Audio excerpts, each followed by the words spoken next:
Now, good afternoon. I'm Andy Hodges. Now, welcome to this Mint Special. In fact, we call it Mint Extra, and we have a surprise for you because right after this, we will be beaming Finance Minister Mthuli Ncube's mid-year fiscal policy statement. The presentation comes at a time the country is battling economic headwinds, characterized by spiking inflation, lack of liquidity, shrinking disposable incomes, and a crippling shortage of electricity, which has seen households and industry go for up to 18 hours a day without power. In this special Mint Extra, I'm joined by Mint's Ndaka Majaka to discuss the Treasury Chief's upcoming document. Ndaka, interesting day ahead of us. Very interesting indeed, Andy. Thank you for having me. Oh, no, of course. What can I say? You can unpack it better than me, I think. Now then, let's get into it. Now, Ndaka, you have sources.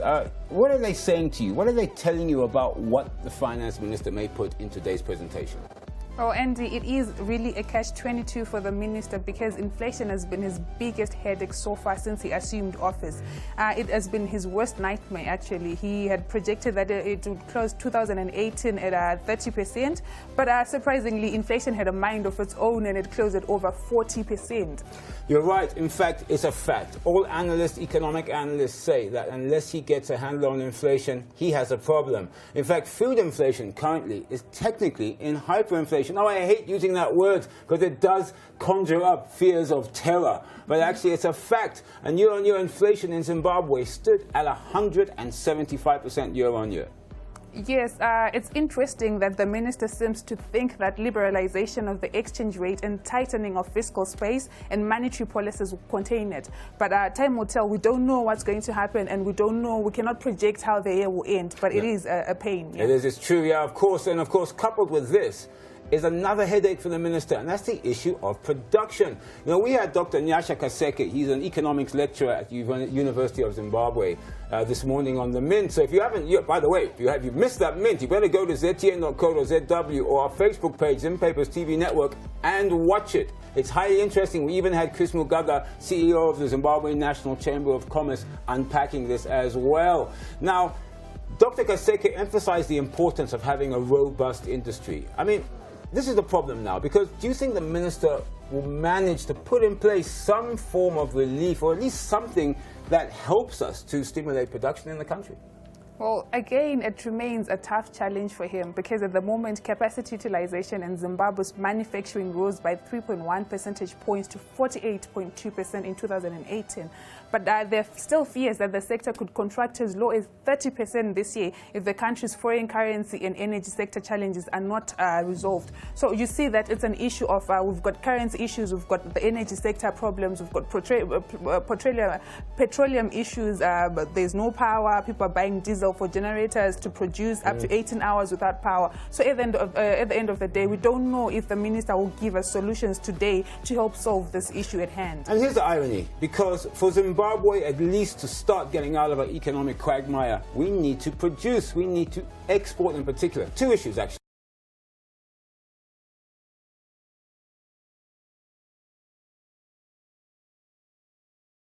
Factor. How does he deal with electricity? How does he deal with the shortage of fuel? Yeah, how does he deal with putting in the right value chains to make sure that the product from inception getting to market actually comes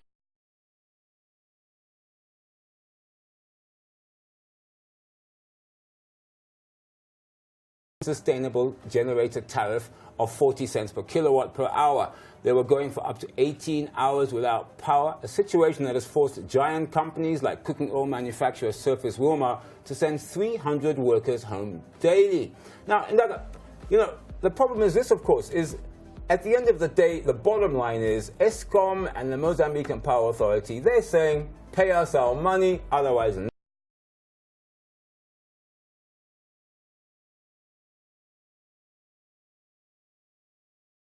dollars in debt. There's no way anyone is going to give you power if you owe them that much. But the energy sector permanent secretary Gloria Magombo was saying that we will now be able to access about 300 megawatts daily from the Southern African power pool. That is if we have a higher tariff that will enable us to buy the power. But here's the problem with the higher tariff. You see, the issue with the higher tariff is that it doesn't mean if we pay more for electricity that electricity is going to come. Because don't forget, ZESA is owed 1.2 billion by us, the consumers, of which 300 million is owned by Paris, by city councils in particular. Okay. However, just by paying ZESA that money, they're still going to have to find the foreign currency to bring the electricity in, and then they're going to have to keep. We're going to have to keep paying so that they can sustain buying the currency. Now we come to the crux of the problem and the currency issue. Look, there seems to be some confusion around this. Now, here's an issue. The minister definitely needs to maybe do something to try and make this interbank market transparent. Okay, let me explain what I mean. Now, banks, for example, have clients that export. So, of course, when the client wants to sell the currency, he comes to his bank and he says, please sell the currency for me at the interbank rate. Now, banks now then look up in their own books. They want to see who they can sell the currency to within their bank. And every single bank is doing this, what we call a silo mentality. Analysts are saying, why not make it a proper market? Why not get all the banks in one room, put everything on the table, just like you would in a proper market, people bid for it, and then you allocate accordingly. Banks don't want to do that. You know why? Because if the one with the most currency gets the most customers in Ndaka. Oh, indeed. Talking of the currency issue, there was a very interesting development this morning where Newswire and online news analysis have had a very interesting opinion piece from a certain Mr. Mike Mureri. The piece was titled Mthuli Ncube, King of the Last Minute. The finance minister's bad habit of leaving legislation to the final moment may prove costly. In fact, it's a very interesting piece because Munyazvi said in this piece, he cautions of a looming legal problem that may arise from SI 33 of 2019. These wildly felt regulations officially brought into force the RTGS dollar and ended the contentious one-to-one foreign currency exchange. But hey, do you remember back that far? Now, the regulations are effective for a period of 180 days from February. It seems like a lifetime ago, February, when they were introduced, meaning that they end on the 21st of August 2019. So as you see, as it stands, there is a major legal problem looming because of this impending deadline. Mthuli Ncube has had more than 5 months to draft and gazette a bill to amend the RBZ Act with all the changes brought about by SI 33 of 2019 and to present it to Parliament and debate and have enactment. But he has not done so in the past 5 months. So now we're stuck with the problem. We've got an impending deadline and the minister is yet to act. If he presents it today in Parliament, he needs at least 3 weeks to get it rolling and get it enacted so that it becomes a law. So as the Newswire was explaining in their piece, we've got a major looming deadline and people are not even aware of this deadline. Right. In fact, you know, I want to just touch on this with Ndaka quickly about the currency issue because it is, let me reiterate, inflation, sure, we have our problems. We have electricity problems, we've got fuel problems, we've got supply challenges, etc., foreign currency problems. The bottom line, unfortunately, is that unless he can get the exchange rate managed, that is what principally analysts are saying is driving inflation, is the exchange rate. And that we hope that he will come up with issues in conjunction with the Reserve Bank to try and make it more transparent, try and get the currency that's in the market. I mean, it went from 500,000 to 2 million in the interbank market in Ndaka. We need to start getting that currency to the areas that need it. Indeed, indeed. Well, we need to do this as a country. And it's interesting that as the Treasury Chief has got all the keys to this and he just needs to implement it. But what analysts have observed over the past few years is that as a country, we're big on talk, and less implementation. So as you can see, this thing was introduced beginning of year. He had up to 5 months to fix it. But up to now, we're fastly approaching August 21st. He's got 30 days left. So we'll see what he does. See what happens. Now, that's just a currency issue. But there's other issues that we'd like to just briefly touch on and to see whether the minister this afternoon actually does that. Now, one sector, of course, is the banking sector. Now, obviously, there's a problem with the banking sector because we don't like keeping our money in banks. Why? Simple. Because we have memories. Right? We remember when our money was taken from us. But anyway, that's another story. The fact is this, we're now in a new place, new minister, new administration. And honestly, I think I can say that Minister of Finance, he does mean well. He works ceaselessly to try and see what he can do. The issue, of course, is that we're coming from a legacy of over 30 years of fiscal ill discipline. And you know what? That cannot be taken over. That cannot be fixed in 1 year. That's the bottom line. Well, the important thing to note is that depositors have been abused by the banking sector in the past. You put your money in a bank, the following day you wake up, it's been put under curatorship, your savings disappear, there comes a depositors protection That's a good move though, isn't it? It is a good move, but then if you had $10,000 in your account and they're telling you that their maximum cover is $1,000, what happened to the 9,000? What happened to the 9,000? What happens? People are still dodgy about banks or wary about banks. However, without a saving culture in any country, you know that economic growth cannot go forward. We cannot keep our money in our mattresses or at home, apart from the fact, of course, that at the moment you could be robbed if you had it there. But the fact is this, we need a saving culture because it's the savings that we put into banks that banks then lend to productive sector. But there's another problem, of course, with the banking sector. And here's the issue. You know that the central bank raised interest rates to 50% overnight, and banks in tandem also raised their lending rates to 25, 30. So let me ask you a question. How much are you getting paid interest on your savings accounts at banks?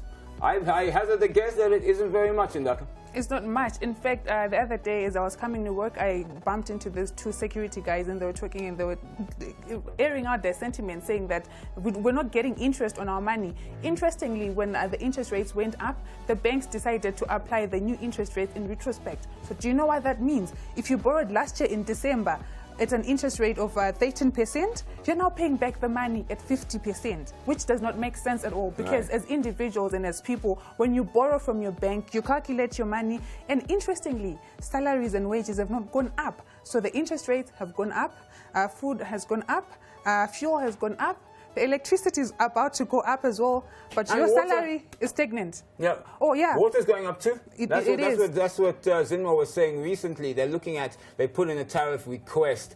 So you can see that the minister has a lot of juggling to do. The question is what will he focus on that puts in a lot of effort that will give the economy a good, at least turn this around quickly. Now, one area that economists are asking for him, and particularly a gentleman called John Robinson, I know is the top economist here, he asked that the minister tries to put in place mechanisms to help agriculture. Now, let's put this into context for you. Zimbabwe effectively is an agro-based economy. Sure, mining is catching up with our economy, but in fact, we're agro-based.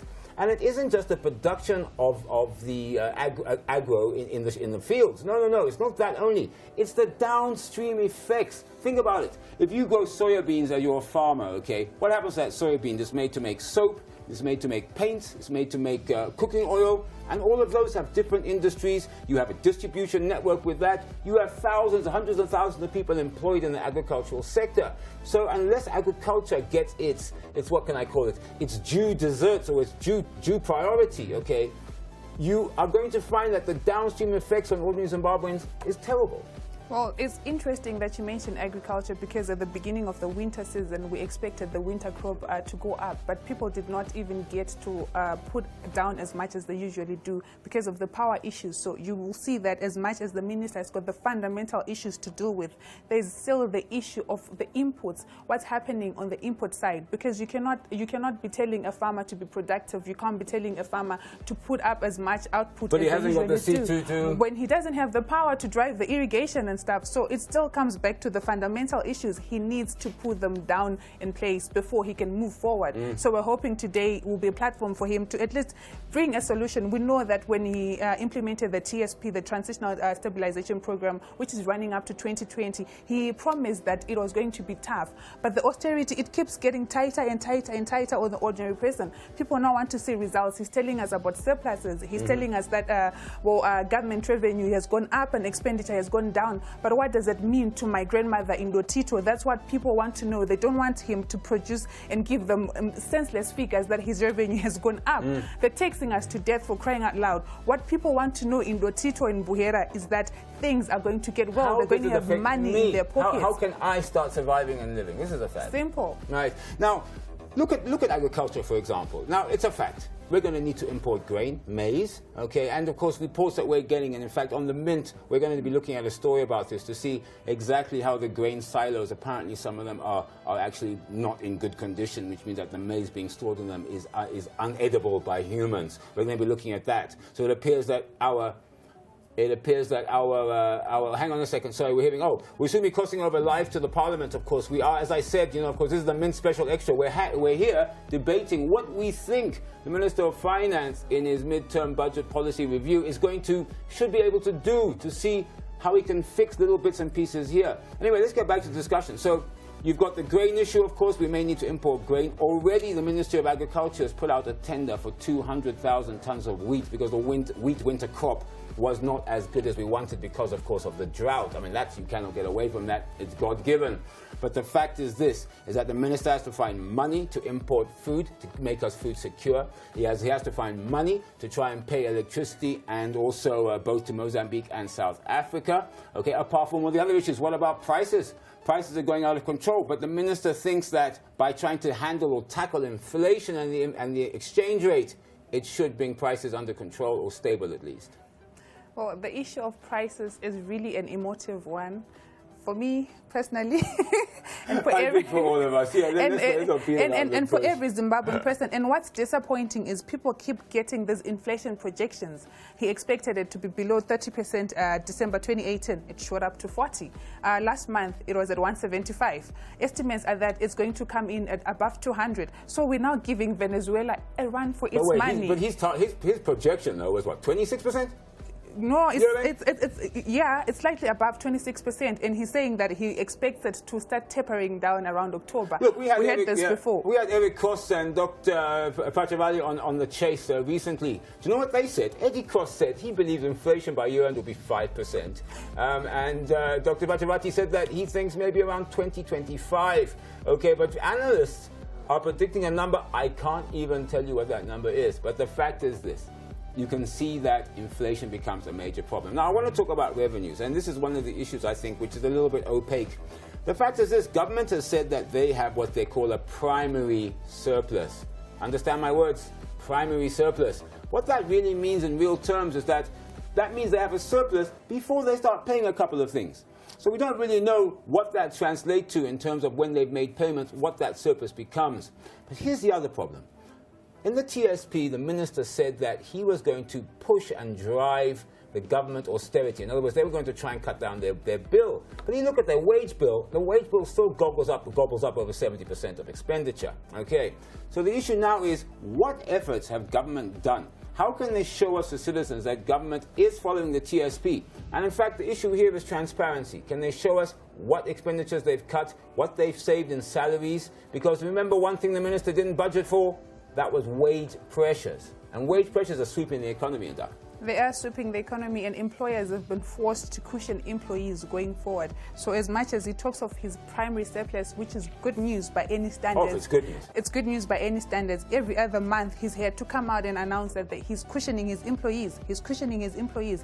There's this interesting thing that I actually discovered is that the 2% tax, according to the Zuma results for the first half, the 2% tax rose by over 7,000% from last year's first half collections to this year's first half collections. So what the ordinary person wants to know is what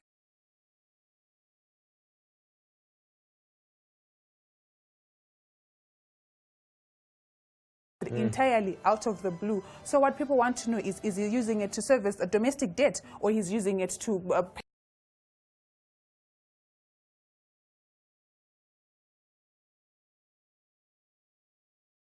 when you die for our poor Zimbabwean citizens who suffered through that traumatic time.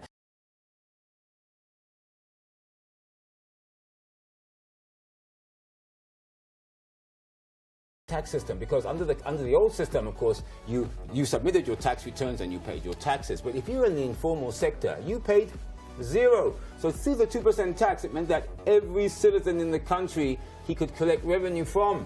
The only problem is this, of course, and there's always a problem with money, isn't there? The other problem is that look at the tax on fuel. So if you look at the current level of petrol at $7.55, about 70 to 80% of that is government taxes. So the question now is the Minister of Finance funding government deficit?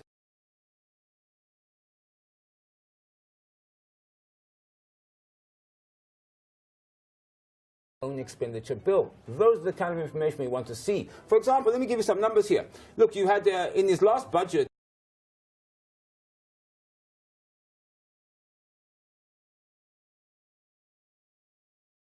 viewing performance and what he needs to do. I mean, you've got here, for example, product growth in 2019 at 3.1%, driven by mining of 7.5%, distribution, hotels and restaurants at 5%, transport and communications 4%, and agriculture 3%. But these are the numbers I like. Look, employment costs 4.05 billion.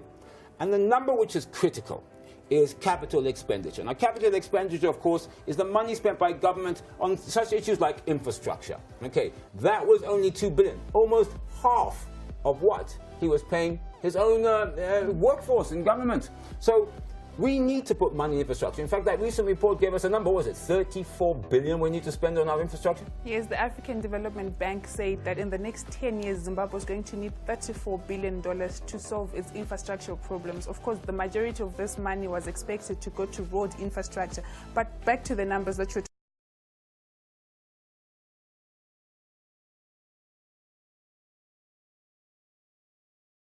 It remains to be seen how it's going to contain it and what budget deficit is going to have this year. Particularly with the pressures coming in. And seeing as the man has been recording his primary surpluses. Yeah.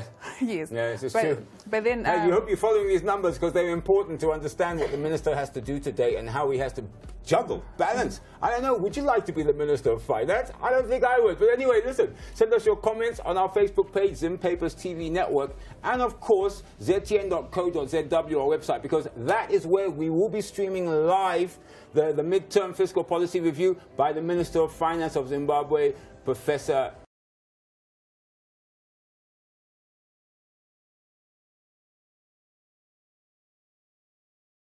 You're right, these numbers are interesting because it's all about numbers, you know, and of course we love numbers, but hey, it's important to break them down for you.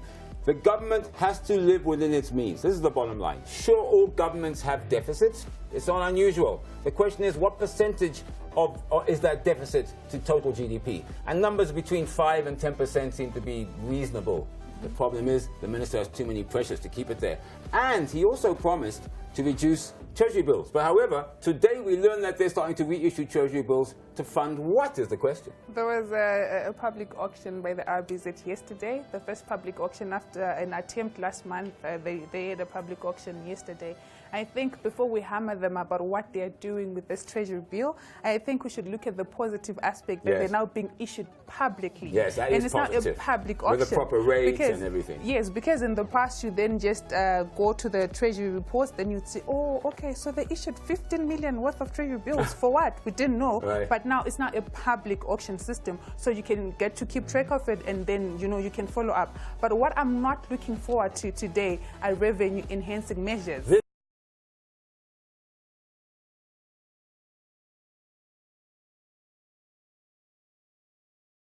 His revenue inflow. Let me tell you what he can probably put it on. He could increase taxation on petrol. He could increase taxation on cigarettes and spirits.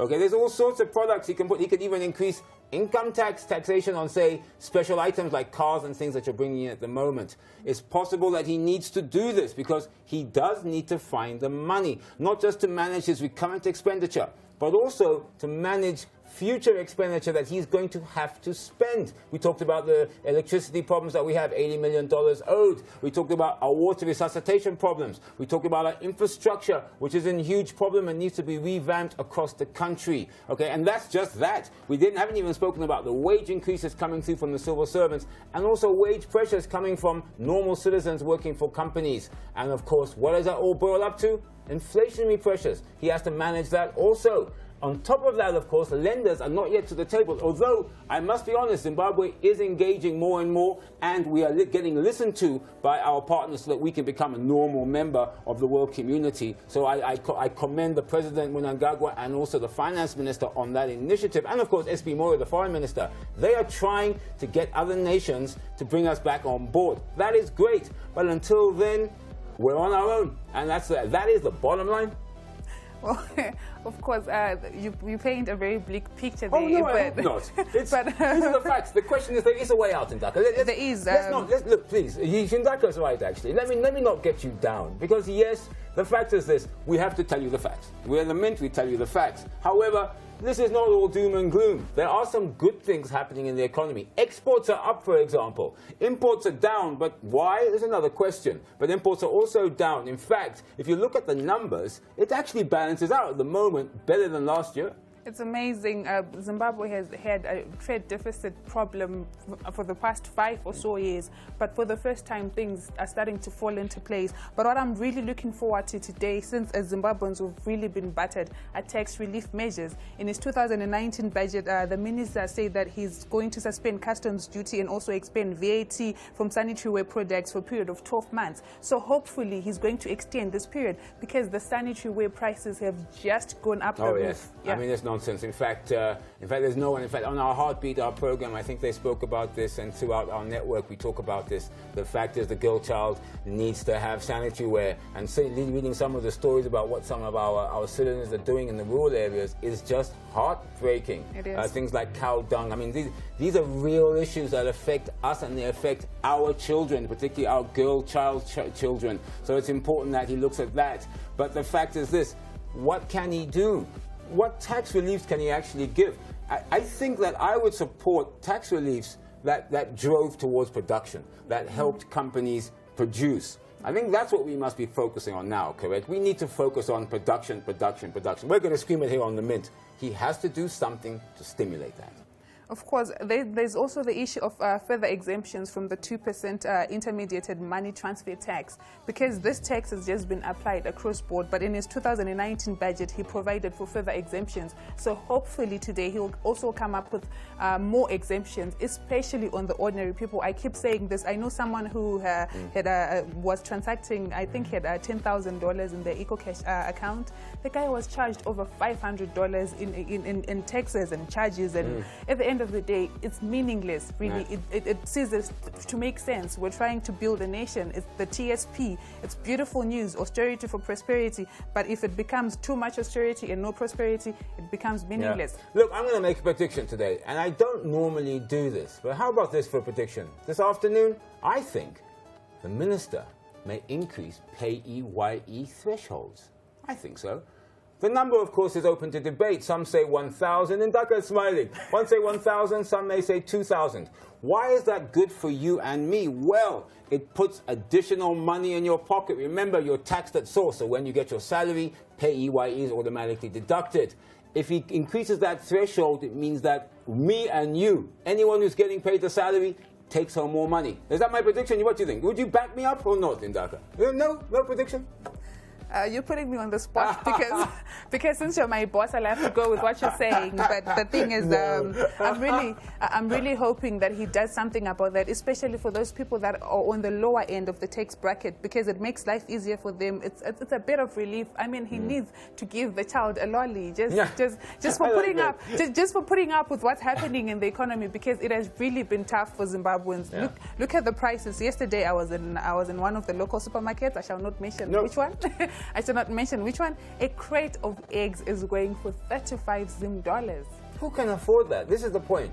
So this is why you can see how the government needs to start looking at these issues, particularly for social responsibility, in the sense that how does he get these prices back down? Now, don't forget, okay, it isn't a simple thing. It isn't about, oh, we want prices to come down. There are economic problems that you have to solve in order for prices to come down. They include issues like inflation, availability of foreign currency, supply chain problems, value chain problems. Value chains, of course, are how a product goes from A all the way to market. Those are the value chains and the attendant costs in that chain. He's got fuel problems, of course, electricity problems.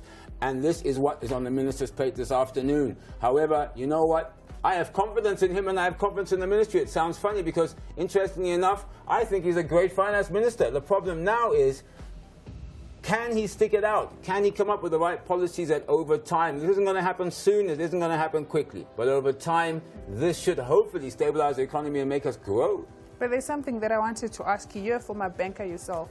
There's this issue of stagflation, because people have already started saying Zimbabwe is going through stagflation. What's your take on it? Do you think we've reached that point yet? I honestly, I don't think so yet. I think we're close. It's a very interesting question, thank you, because it's true. The issue that we have at the moment, I think, is that stagflation... Hang on, are we... Oh, okay. We're just hearing that President Idi Mnangagwa has just arrived at Parliament, so we should be actually crossing over. But what we will be doing is, after the presentation, we will be coming back to maybe just review what's happening. And also, tomorrow on The Mint, we'll be doing the whole of the segment, the second segment in the economy on this. We're bringing in again Chris Mugaga from ZNCC and Dr. Kaseke from... Sorry, so hang on, I'm hearing from my producers there at Parliament. Okay, are we going to be going live? I think we should be going live soon. Okay. Oh, hang on then. Okay, we will soon be going live there. So tomorrow we're going to have some good analysis, and of course Ndaka will be there as well, so we understand exactly what he said today and how it affects you. This is important. We need to break it down to how it doesn't just affect the country, which of course we will do, but also how does it affect you and me? What is the minister going to do today? That is the million-dollar question. And of course, please, we'd like to hear your views. We'd like to know, what do you think the Minister of Finance should do today? So, of course, contact us on our Facebook page, Zim Papers TV Network, and, of course, our website, ztn.co.zw. We want to hear from you. And, in fact, who knows, if you're lucky and you come up with some good ideas, we will throw those questions to our guests tomorrow on The Mint and see what they have to say. So please keep your comments coming in. We really want to hear from you. ZTN is also an audience channel. We like to know our audience is watching and what they say to us. All right, so anyway, that's it for us today on The Mint Extra. However, you'll probably see me in Ndaka after the show. We actually should be going live at any minute. So therefore, please enjoy this. And obviously, we will probably see you after the presentation and see what our take is. So anyway, that's it from me, Andy Hodges, and of course Ndaka, Majaka from The Mint. Please enjoy this program, this special, Mint Extra special, and we will be seeing you later to discuss what the minister said. Take care.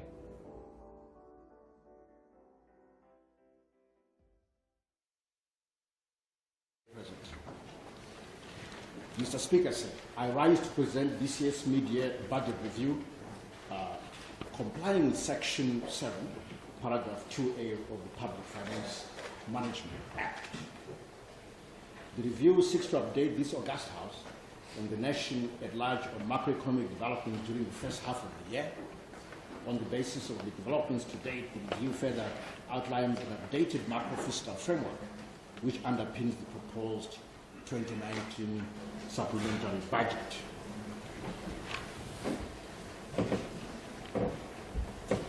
To the extent possible, contributions received from various stakeholders in the government, private sector, and civil organizations, including critics, are acknowledged and appreciated in crafting of this review. Mr. Speaker, sir, there is a saying by Michael Bessie Johnson, who is a writer, that a bitter critic is the sweetest corrector.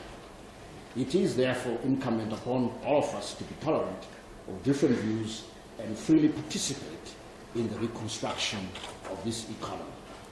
What is important is to remain steadfast in implementing key reforms, hence the theme of this review, which is open quotes, building a strong foundation for future prosperity, close quotes. I repeat, building a strong foundation for future prosperity. Allow me, Mr. Speaker, to contextualize this review by recapping the key tenets of and progress of the Transitional Stabilization Program, TSP, which continue to guide our interventions as we move towards Vision 2030. Mr. Speaker, sir, the first half of 2019 was marked by a major shift in policy management by breaking from the past and focusing on action in line with our thrust on results-based management. As a result, the period witnessed implementation of bold and fundamental fiscal and monetary measures, what has become to be known as austerity measures, which were supported by structural and governance reforms.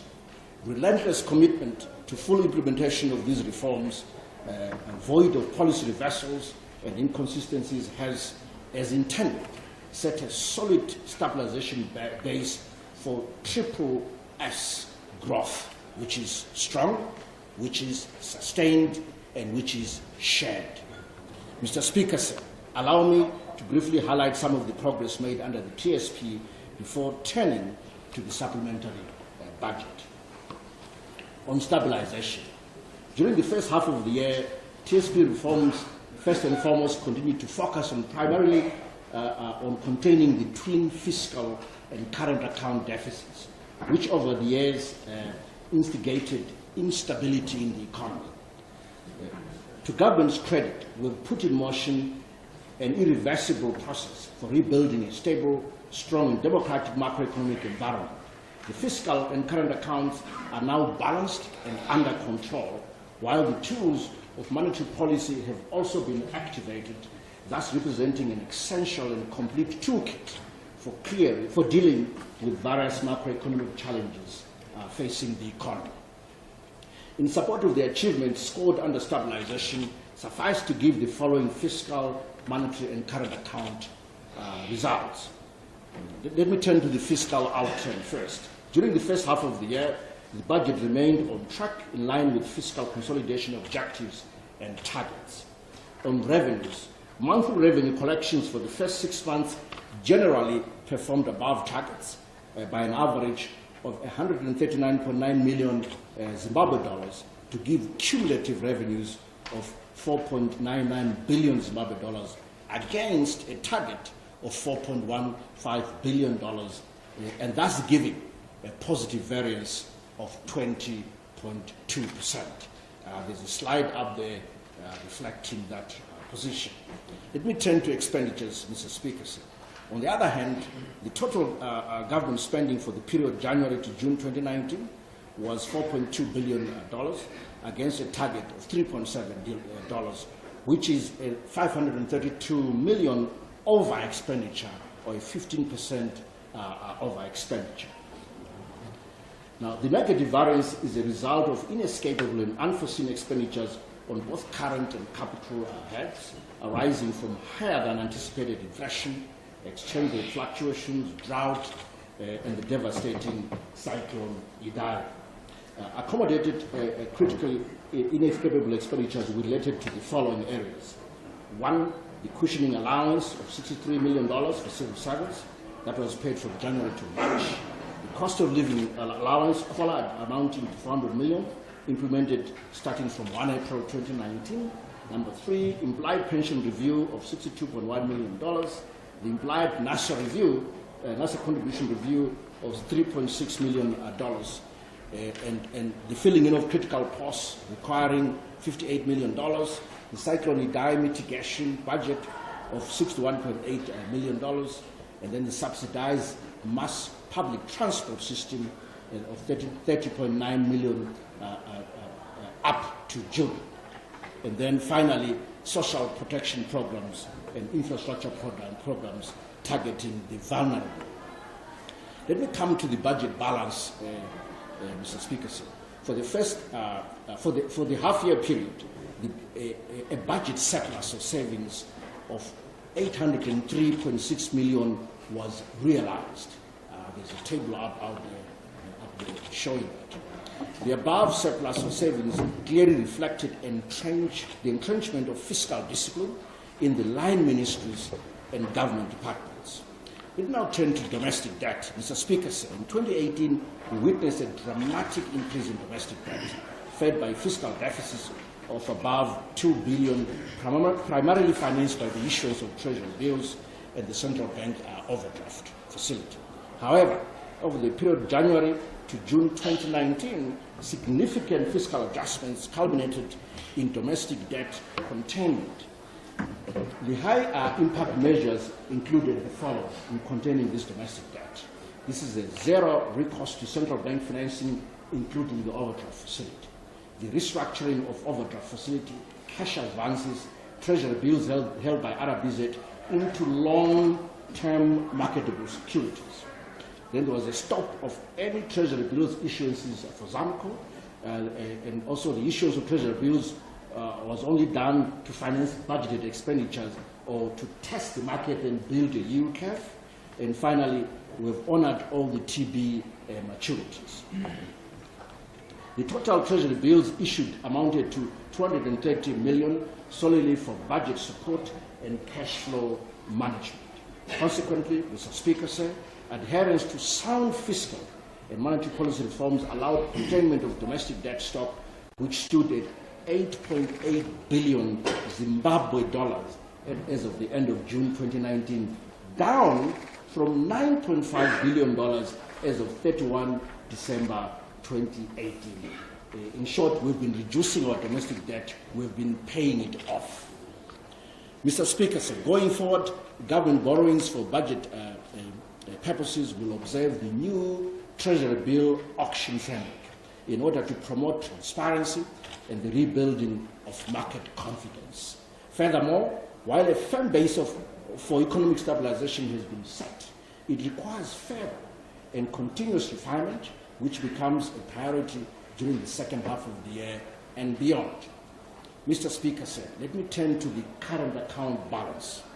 The current account, for the first time since the adoption of the multi-currency regime in 2009, registered a surplus in the first quarter of 2019. This is the first time we've registered a current account surplus since 2009.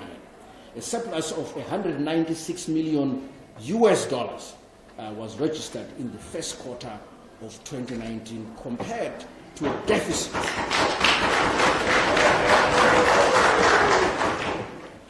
This was compared to a deficit of $491 million for the same period in 2018 last year, therefore constituting a major improvement in the current account position.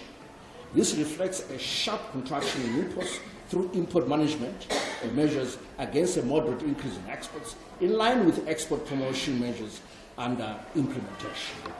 And there's a chart I'll be showing you that positive current account surplus position of $196 million a period. Mr. Speaker, sir, attainment of fiscal surplus combined with the current account balance during the first half of the year constitutes a firm roadmap for confidence building that is much required by our economy.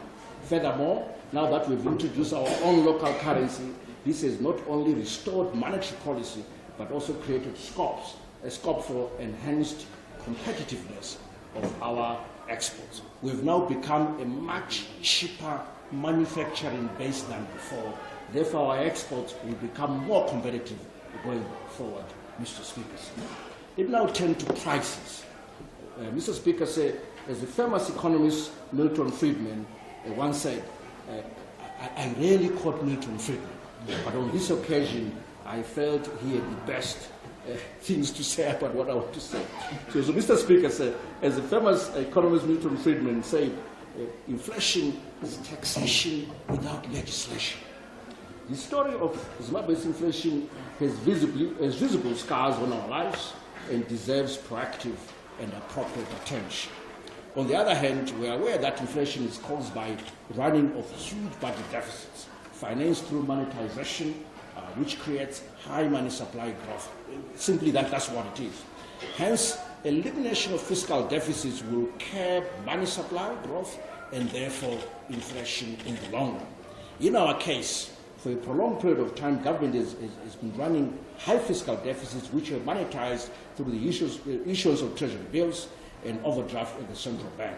These deficits translated into a significant and uncontrolled expansion of money supply, which ended up chasing foreign currency in both the formal and parallel markets. And we can see there that there's a high correlation between the monthly inflation rate and the parallel rate that we've also plotted. And we can see that the parallel rate has been leading inflation up to the point when we introduced the monocurrency, adopted the Zim dollar. That was the case. The unbridled demand for foreign currency, especially at one-to-one exchange rate between the bond note and the US dollar, quickly became unsustainable. This prompted the decision to liberalize the exchange rate in February 2019.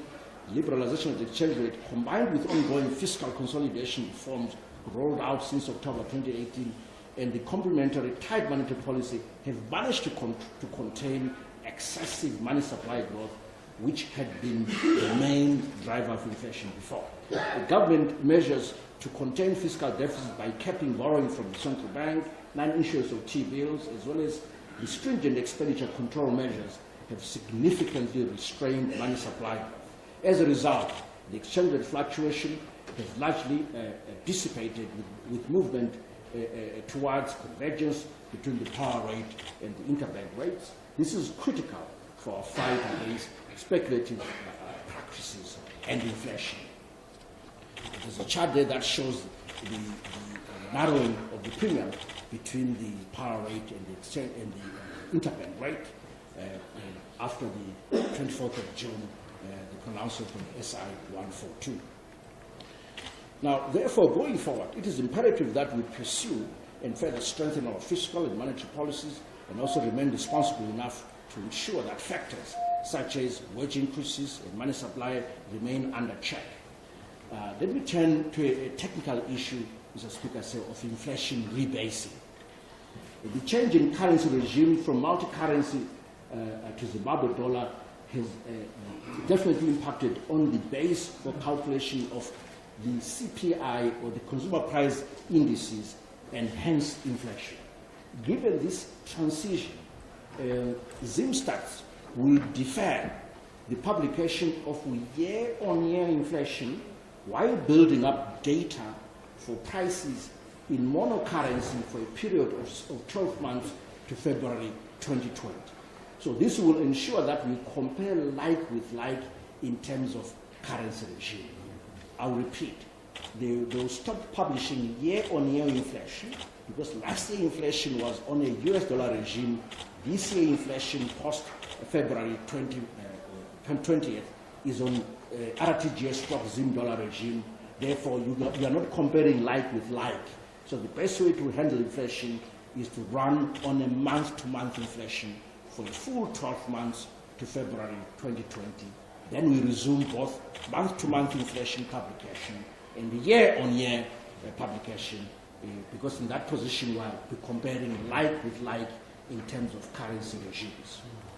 This is in line with what was done in 2009 after the change of currency regime, whereby Zimstat resorted to only gazetting month-to-month inflation.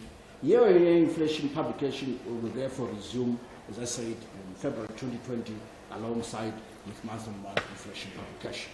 In the interim, stakeholders are encouraged to focus more on month-on-month inflation as a barometer for price developments. Let me turn to GDP growth. Now, owing to negative natural conditions,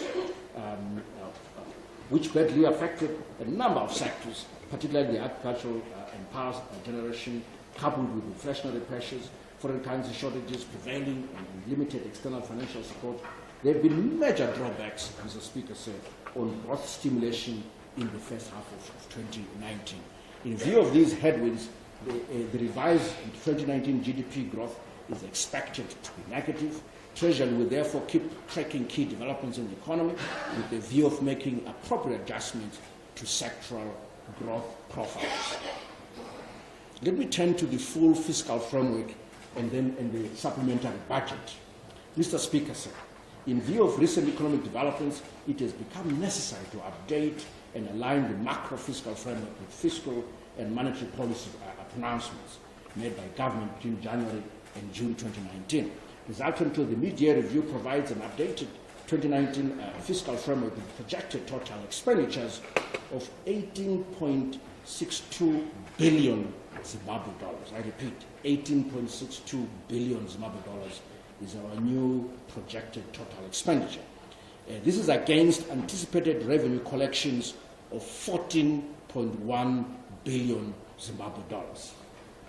The projected expenditures are inclusive of a proposed supplementary budget of 10.85 billion Zimbabwe dollars.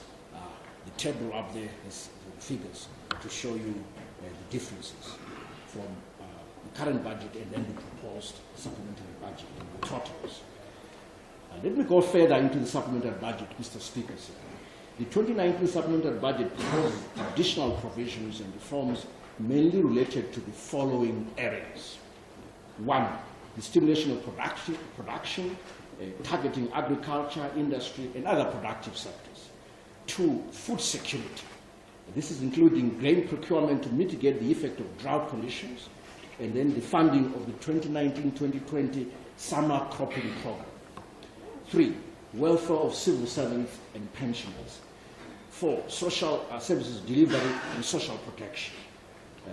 Then 5, infrastructure and utilities investments. Then 6, constitutional requirements, including transfers to provincial councils and local authorities in support for governance institutions.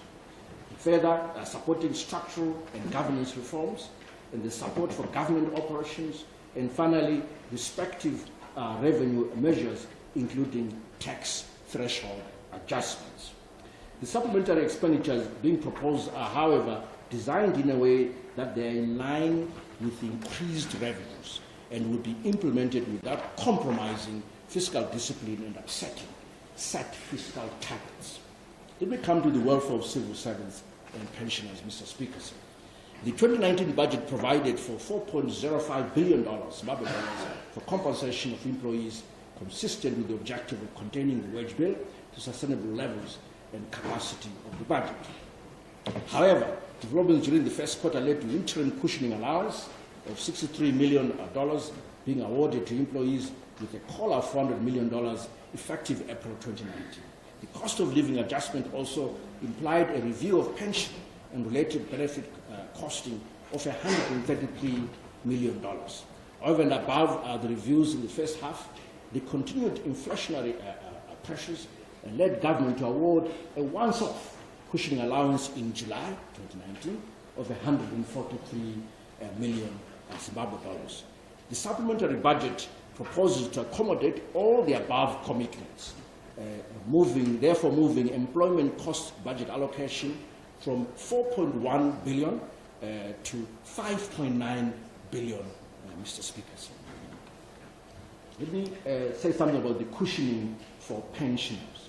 The prevailing inflationary environment is also imposing great hardships on vulnerable pensioners. Therefore, proposed adjustments in compensation of employees will also be cascaded to pensioners as well. Let me come to government operations, Mr. Speaker, sir. The 2019 budget provided for $1.017 billion for goods and services. Taking into account inflation and exchange rate adjustments in the economy, the supplementary budget of $2.8 billion is being proposed, covering requirements for all ministries through their respective votes. Let me turn to stimulating production.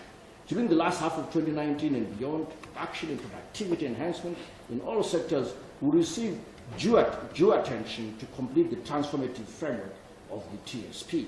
This will entail deepening focus on improving competitiveness, investment mobilization, underpinned by the current re-engagement efforts that are aimed at resolving the external debt overhang and improving relations with other nations. Let me start with agriculture and the issue of food security, Mr. Speaker. Preparations for the 2019-2020 farming season.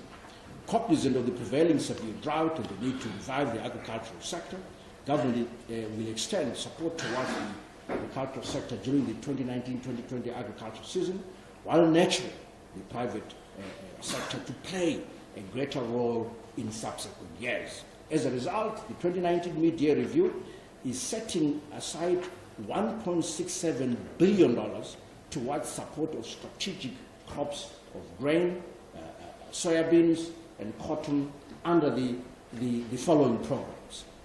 The first one is the Vulnerable Household Input Support Scheme in terms of grain inputs. Government policy commits support to vulnerable households through an appropriate input scheme.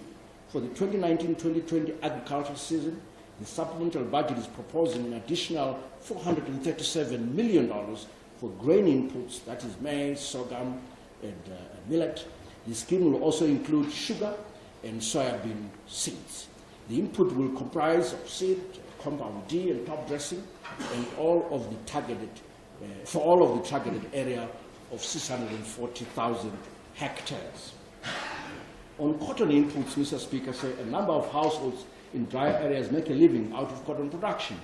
To sustain recovery in cotton production, $213 million is being set aside towards inputs for cotton for targeted area of 200,000 hectares. Beneficiaries of the program will be selected based on their repayment track record and their delivery record to court.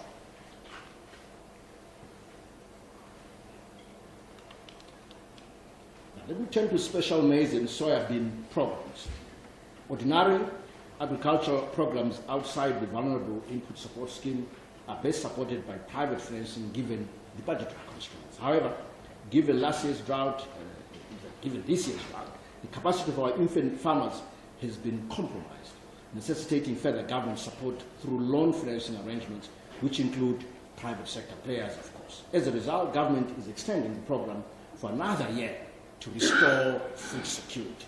The program targets 210,000 hectares under maize and 30,000 hectares under soybeans at a cost of $2.8 billion. Accordingly, the supplemental budget is making an additional provision of $1.03 billion to kickstart the program. However, to close the loopholes during the forthcoming agricultural season, government is adopting a targeted approach which select exclusively farmers with a track record of honoring their loan obligations from previous programs and have a history of producing high yields. The selection of farmers will be done in a transparent way, and measures will be put in place to recover all the loans. Let me turn to domestic grain mobilization, Mr. Speaker, sir, Your Excellency and honorable members. For the 2018-2019 season, maize and other small grain output is expected to be about 852,000 metric tons, significantly below the annual national requirements of approximately 1.8 million tons required for human consumption. It is therefore prudent that government prioritize local grain purchases in order to replenish stocks at GMB. However, in order to incentivize farmers to deliver, the government has reviewed the maize producer prices upwards from the initial $722 per ton set earlier, reviewing upwards. GMP has also opened additional collection points, I think it's 119 so far, in various provinces of the country to enhance grain mobilization and reduce transport costs to the farmer. This supplementary budget therefore provides for $630 million for local grain purchases and logistics.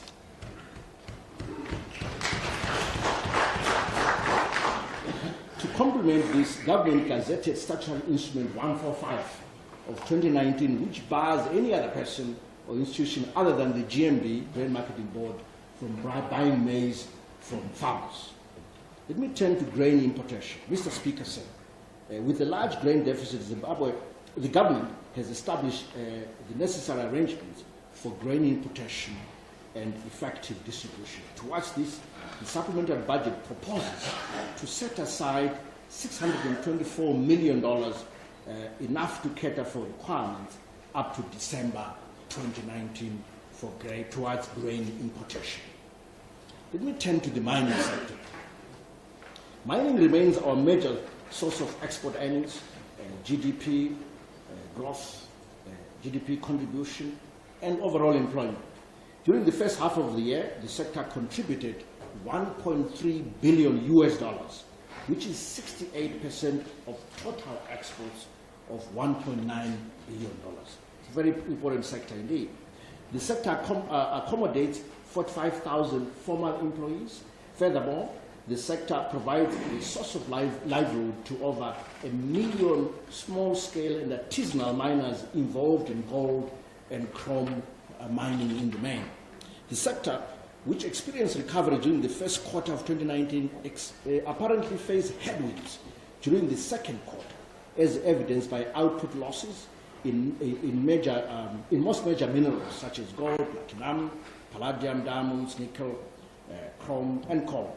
The major constraints are being imposed by foreign currency shortages and the intermittent electricity supply.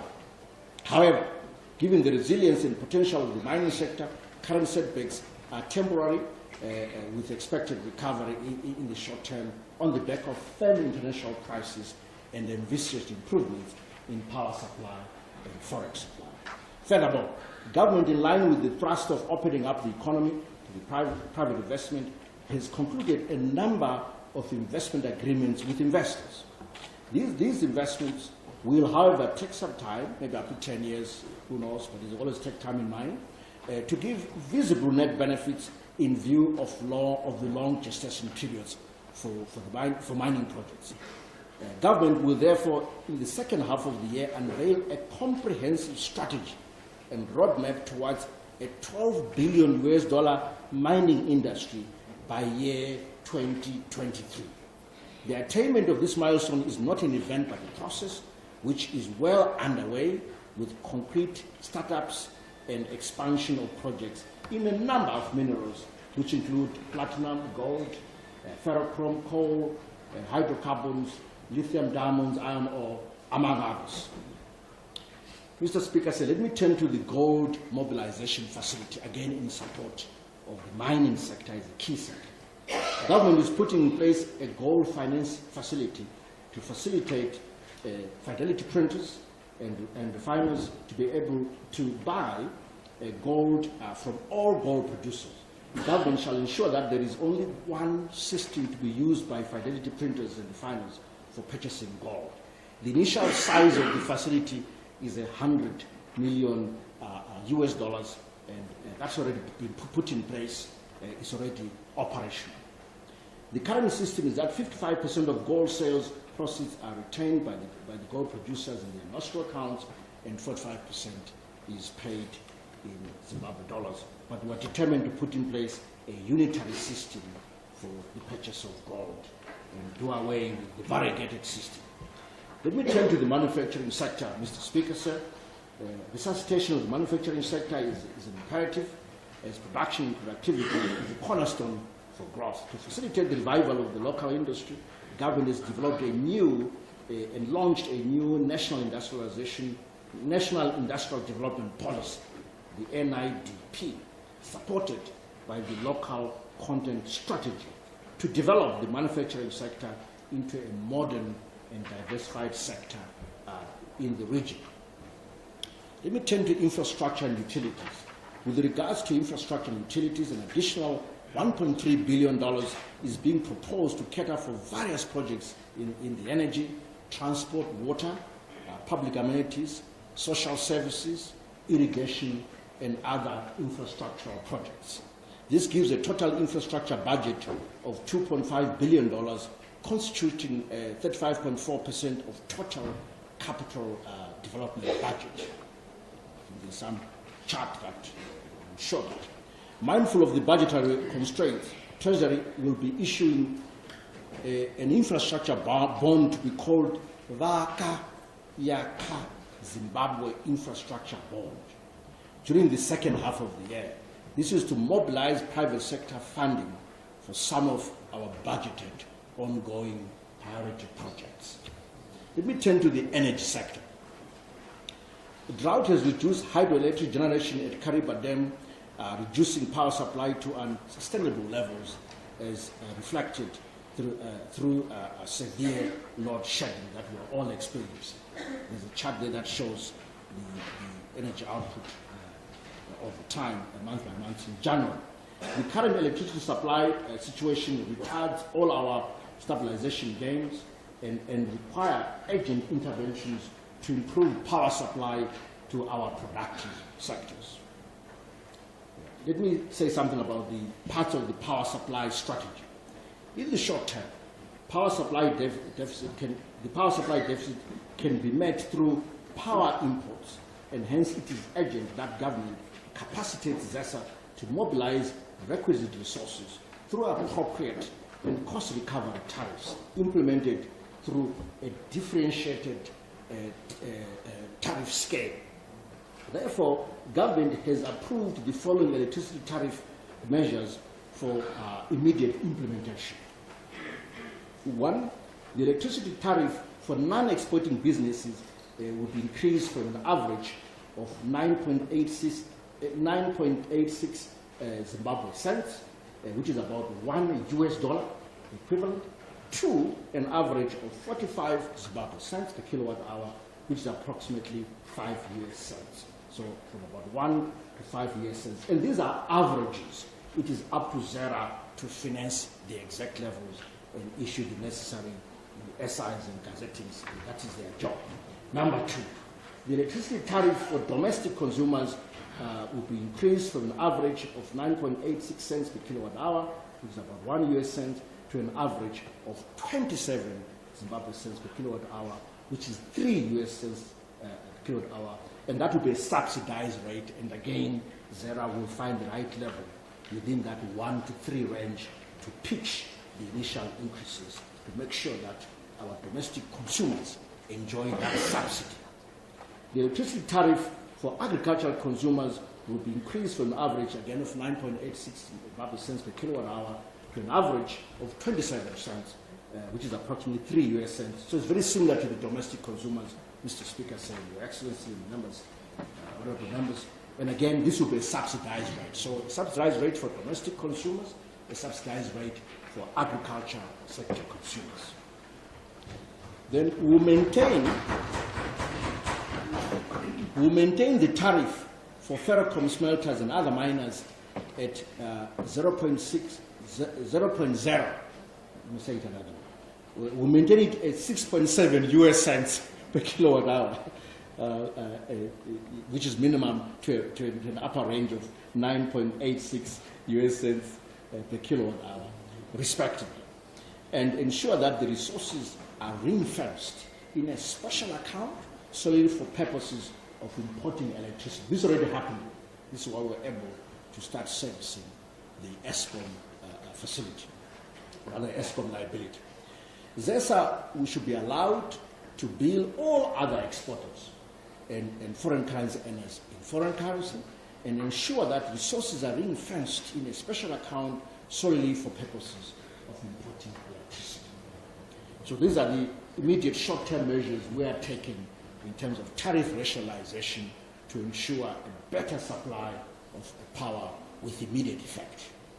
The responsible ministry and the Zimbabwe Energy Revenue Authority, ZERA, will give the necessary implementation details.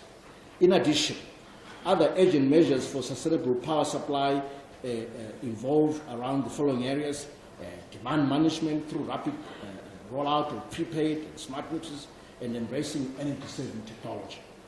Speeding up ongoing reforms, including restructuring of ZESA to improve efficiency and management of the power sector, and the implementation of planned medium to long-term projects. Let me then mention a few of these power generation projects, Mr. Speaker, sir, Your Excellency and honorable members. Government is prioritizing implementation of major energy generation infrastructure projects in the country, such as the Wanke Unit 7 and 8 expansion project, the Kariba Dam. There's a nice charts of these projects. They are there on the screen somewhere. And then a nice picture, and Kariba Dam rehabilitation and Batoka Gorge hydroelectric project, for which we are awarded the BOT investors a few weeks ago. To support ongoing works at these projects, an additional provision of $42 million is being proposed, targeting counterpart funding and equity for Zimbabwe ZPC for the project. In addition, government will soon launch the renewable energy policy and biofuels policy, which seeks to create a well-balanced energy mix as a strategy to climate proofing of energy infrastructure in the country, taking advantage of our resource endowments in solar, coal, gas, and hydro. Let me turn to rural electrification. 8 institutions were electrified during the period under review against a target of 14, with most projects being stalled due to shortage of materials, particularly transformers, conductors, and auto reclosers. Overall progress on schools and clinics electrified now stands at 65%. With regard to solar mini-grid systems, a number of rural institutions were electrified, bringing the total to 422. Let me turn to water and sanitation, Mr. Speaker. Through the budget, government is upscaling the interventions in the sector by addressing identified deficiencies in existing water infrastructure, as well as expanding availability of water sources through construction of new dams and boreholes. On dams, substantial progress relates to Marolanyati, Causeway, picture Waishangani, Chivu, Bindura, Tuli, Manyange, Silverstream dams.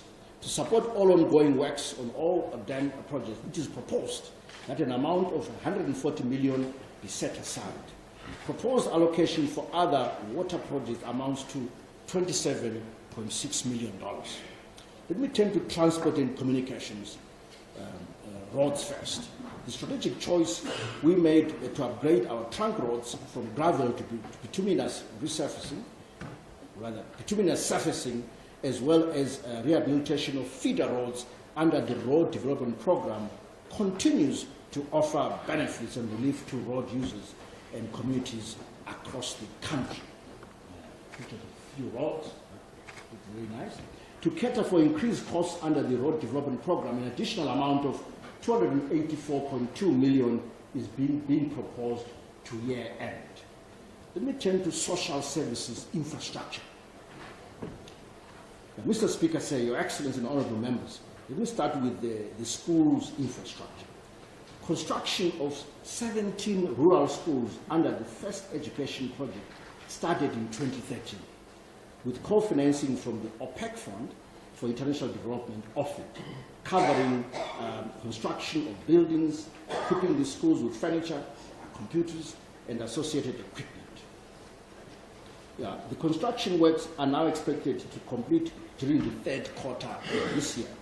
The process of procurement of furniture, computers, associated equipment is already underway. For the electrification of schools, discussions with the Rural Electrification Agency indicate a requirement of 13 million to connect all the schools to the national grid. In this regard, we propose an additional allocation of 26.6 million for the project, covering electrification costs for the targeted schools, as well as government's counterpart funding for the project. Let me turn to innovation hubs. Construction works on the innovation hubs at 5 institutions are now expected to be complete for commissioning during the second half of the year. The institutions have already started the tendering process for procurement of laboratory equipment, which will ensure a proper interface between industry and universities and research, essential for economic development of the country.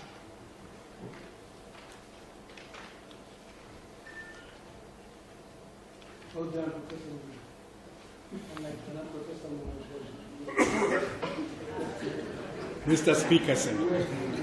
Your Excellency and honorable members here present, let me now turn to health infrastructure. In order to strengthen the referral health system, critical in delivering health services, government is rehabilitating and upgrading health infrastructure as well as constructing rural health posts. There's some picture there of the renovations in Buyane, Maternity Road in Pararenya. To date, 4 posts, namely Dungwe, Minda, Kairezi, Gumbochuma, are now in the final stages of completion and expected to open to communities in the third quarter of 2019. Thanks to the First Lady. She's been instrumental. Furthermore, construction of Dongamuzi, Munemo, Chiromo, Mbuya Maswa rural health centers is ongoing and expected to be completed before year end. With regards to district hospitals, progress has been noted in the refurbishment of Mthuli, Kadoma, and Ndaka district hospitals, where waste management and laundry facilities were upgraded, whilst the wards received a facelift. Works on the construction of Lupane Provincial Hospital will soon commence, following approvals from the Procurement Authority of Zimbabwe PRAZ, with the contractor expected on site within the month of August 2019. The refurbishment of Mutare, Gweru, Masingo, and Gwanda provincial hospitals, targeting upgrading theaters, general and maternity wards, was completed during the first half of the year. With regards to central hospitals, refurbishment works for the medical gas reticulation system, theatres, incinerators at Impilo and United Bulawayo Hospitals, UBH, have been completed. Following a fire outbreak which affected Mbuyanehanda Maternity Hospital at Paranyaka group of hospitals in February 2019, refurbishment of wards and installation of new theatre equipment has been completed, and the hospital is now fully operational.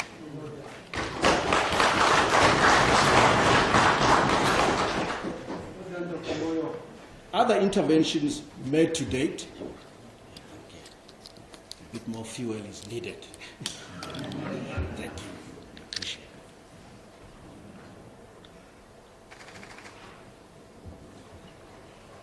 Other interventions made to date include rehabilitation and the equipping of Chitungwiza School of Nursing, which I visited, and dental training school, as well as procurement of diagnostic and therapeutic equipment from India. The Ministry of Health and Child Care has also completed the tendering process for procurement of ambulances. In this regard, an amount of $68 million in additional funding is proposed to complete the procurement process that targets acquisition of 100 fully equipped ambulances.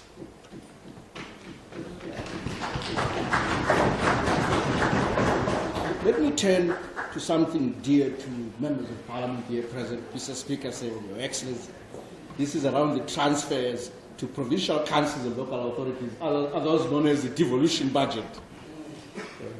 It is a constitutional requirement to set aside 5% of revenues for allocation to provincial and district councils against the $310 million allocated in the 2019 budget disbursements. To date, stand at 120 million. That's why the disbursements sit at 120 million out of the 310. These are to local authorities implementation and on basic infrastructure projects at community level. Following the review in the revenue projections to year end and consistent with the Constitution, the original allocation of intergovernmental fiscal transfers is being reviewed upwards to 703 million. So from 310 to 703 million, which will be distributed to the benefiting institutions in line with the current formula. The increased funding should provide impetus to our devolution agenda, as well as to facilitate implementation of priority and impactful projects at the local level. Mr. Speaker, I now turn to Cyclone Idai. Cyclone Idai is the latest natural disaster in a succession of climatic shocks to affect the country and cause severe flooding in Chimanimani and Chipinge districts, while these other districts affected include Buera, Makoni, and Musingo, and Mutare Rural. Some pictures there. It's tragically happening. Mr. Speaker, I wish at this juncture to commend Zimbabweans from all walks of life, including development partners, for the tremendous support towards our recovery efforts.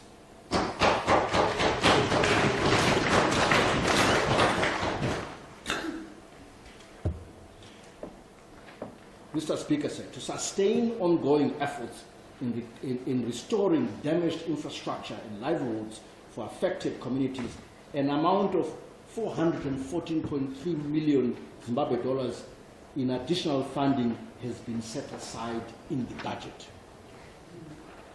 We turn to support utilities. In line with the thrust of non-accumulation of arrears and taking into account market developments, a supplementary budget of $120 million is being proposed towards utilities such as telephone, water, rates, electricity, vehicle hire, as well as office accommodation.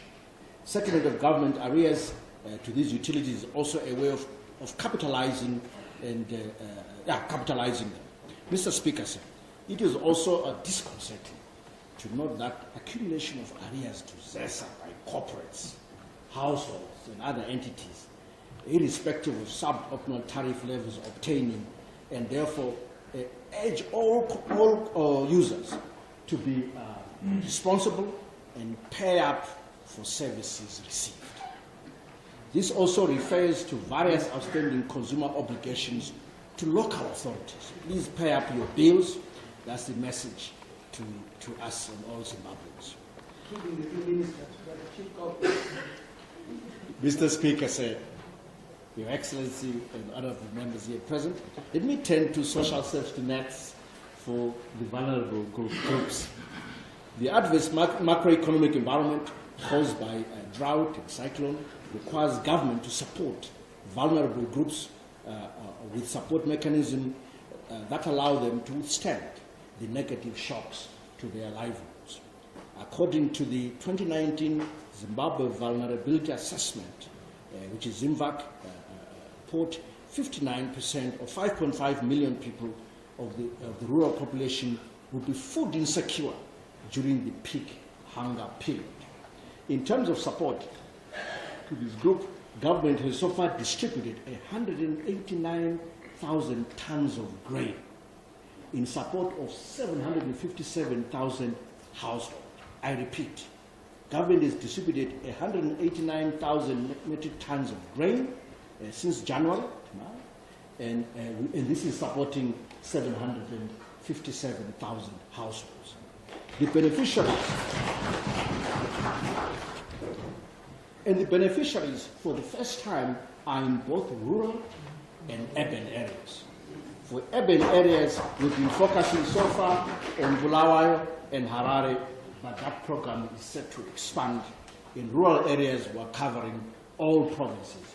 There's a table up on the screen which shows the cumulative distributions from January to June for all the provinces, including the two urban areas of Bulawayo and Harare.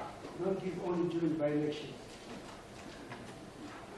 Government has identified and scaled up social safety net programs under health, education, and social protection, which will see the initial budget increasing from $267.6 million to $1.135 billion, and is broken down as follows. Social protection will absorb $811.9 million, healthcare will absorb $250.4 million, and education has been allocated $72.9 million. Let me now turn to urban mass public transportation system, which is part of the social safety net for vulnerable groups. Government introduced an urban mass public transportation system as a safety net to cushion the public from increases in transport costs resulting from fuel price corrections after the introduction of the interbank foreign exchange market. This was also partly triggered by extortionate and exploitative behavior by some public transport operators. In order to increase access and coverage, resources amounting to $104 million have been provided in the context of this supplementary budget. Going forward, government is pursuing the establishment of a mass rapid transport system, which is a coordinated public transport network facilitated through railways and road transportation for both urban and rural commuters. In that regard, appropriate investigation and studies are underway. We've witnessed, some of you have attended events where His Excellency has been able to hand over buses to ZUBCO on an ongoing basis to support this urban mass transportation program.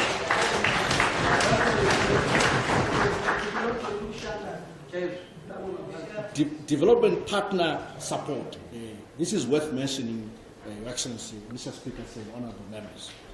Development partners continue to complement government efforts towards the implementation of development programs and progress across various sectors of our economy. Government acknowledges the immense support from the international community during the aftermath of the devastating cyclone Ndaka, which led to loss of lives and livelihoods, as well as destruction of infrastructure, especially in Manicaland province. During the first quarter of 2019, a total of $117.8 million was disbursed by development partners, of which $71.2 million was from bilateral partners and $46.6 million was from multilateral partners. A total of $641.2 million is projected to be dispersed by development partners in 2019, of which $490.7 million is from bilateral partners and $150.5 million is from multilateral partners. The development assistance sectoral breakdown is shown in the table up there, and the total is $641 million projected for 2019. Let me turn to support of governance reforms. The 2019 budget recognized the importance of transforming all governance systems, which include rule of law, freedoms of expression, association, respect for human and property rights, zero tolerance to corruption, among others. Accordingly, the 2019 budget allocated $76.7 million to institutions mandated to promoting good governance, targeting capacitation of those constitutional institutions mandated to promote democratic principles. These include the Zimbabwe Electoral Commission, Zimbabwe Gender Commission, Zimbabwe Human Rights Commission, Zimbabwe Anti-Corruption Commission, Zimbabwe Judiciary Service Commission, More money to them. and National Peace and Reconciliation Commission. The supplementary budget therefore proposes to make additional allocations of $125.5 million to the above institutions for purposes of enhancing their capacity in promoting good governance practices.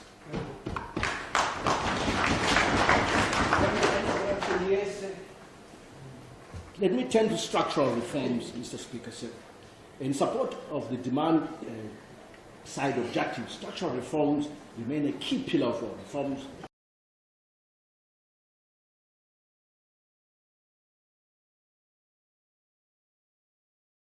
Market flexibility, among others, are in the main statement. Just a few things on governance and controls compliance. Mr. Speaker, sir, earlier in the year, the Secretary for Finance and Economic Development appeared before a parliamentary Committee on Public Accounts and gave oral evidence in response to concerns around public finance management matters raised by the Auditor General's Office. At that hearing, my ministry committed to undertake a review of the systems, people, processes involved in public resource management and accountability arrangements with a view to enhancing the ministry's effectiveness. In that respect, I'm pleased to report that we now have in place a structure and processes that we are confident will, to a large extent, address the legislative and public's concerns going forward. Well done. Members will be aware that the Public Finance Management Act provides for the appointment of internal auditors to ministries and reporting units of such ministries to assist the Treasury in carrying out public resource management mandate assigned to it in Section 6 of the Act. To further strengthen these internal control arrangements, we are also proposing the establishment within the Treasury of a central coordinating unit for the internal audit and compliance function. The proposed unit, in addition to providing oversight and disposal of audit issues, provides a formal, dedicated structure for ensuring the internal audit function effectively discharges its mandate and adds value to government operations by doing the following: supervising and coordinating internal audit and compliance function across all government institutions, formulating and disseminating internal audit regulations, uniform standards, policies, guidelines, and audit methodology, providing leadership in annual planning process and internal audit and compliance activities throughout government, arranging appropriate continuous professional development of internal auditors, enhancing compliance with public finance management procedures and regulations across the board, providing quality assurance, and producing a consolidated annual internal audit report, performing an ad hoc investigative assignments in government entities, and providing capacity development for and monitoring the effectiveness of audit committees. Mr. Speaker, sir, we believe that these measures will enable us to put in place an effective compliance and control system, and will start to address weaknesses observed in our management of the public resources across government.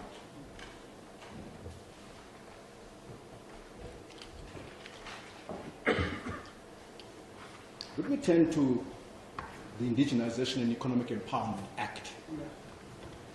Mr. Speaker, sir, government through the 2018 Finance Amendment Bill amended the Indigenization and Empowerment Act. We now proceed with further amendments and pronounce that platinum endowments are now removed from the reserve list, and shareholding in these sectors will depend on negotiations with investors. Subsequently, the Indigenization and Economic Empowerment Act will be repealed and replaced by the Economic Empowerment Act, which is consistent with the current thrust of Zimbabwe is open for business. Let me turn to the Offshore Financial Services Center, Mr. Speaker.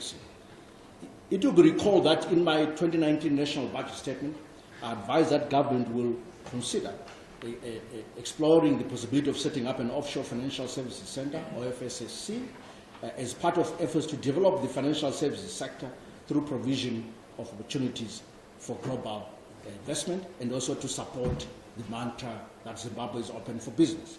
A lot of research has been done, has been carried out, which revealed that offshore financial services centers promote foreign direct investment, domestic investment, export development, and promotion and national branding, among others.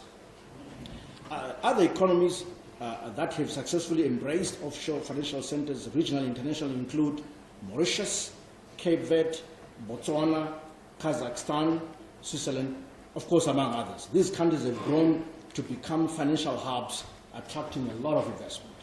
The financial services centers in the countries cited above have been set up over periods ranging from 3 to 15 years. Zimbabwe is strategically located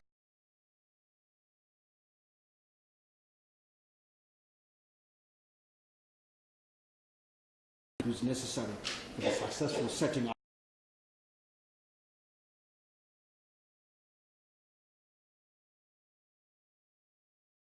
stable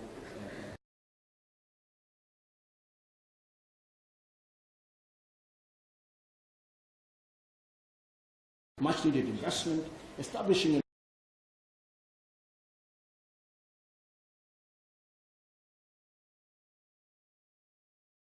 of an offshore financial services center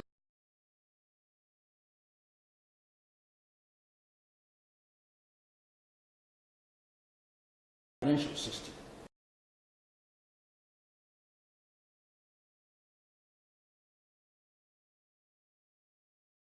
This offshore financial services.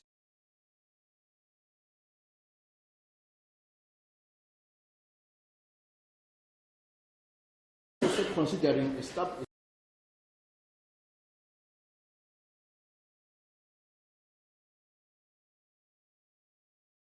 as a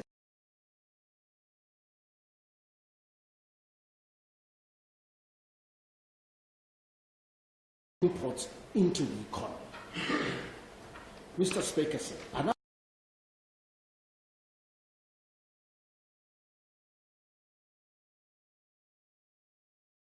seek to review the incentives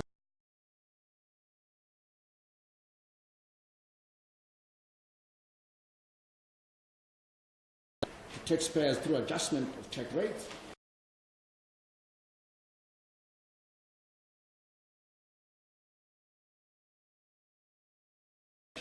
to policy pronouncements.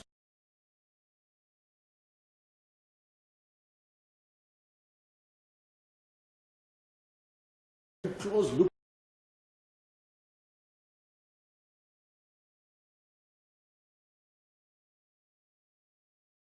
audit of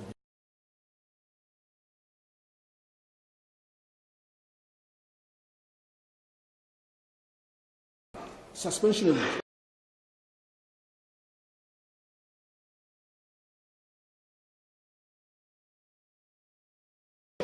safety of road users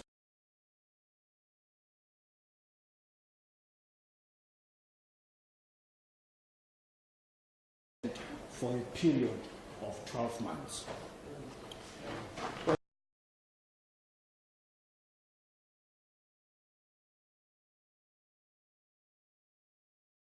Inputs to the list of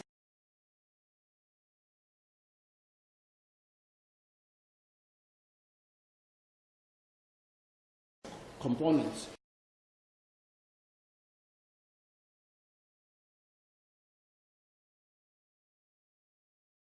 I will not read. Let me turn to customs duty on motor vehicle.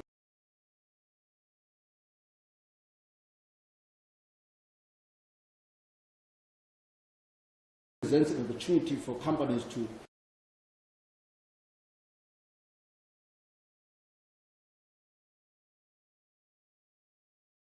propose to reduce the customs duty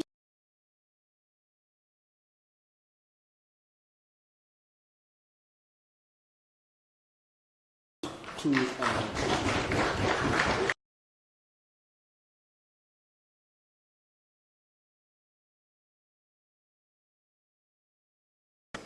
income and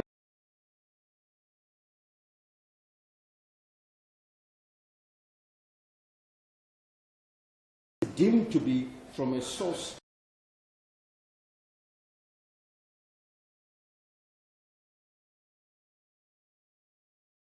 purposes to include amounts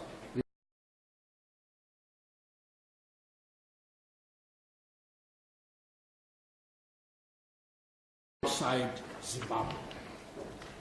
On excise tax, Mr. Speaker said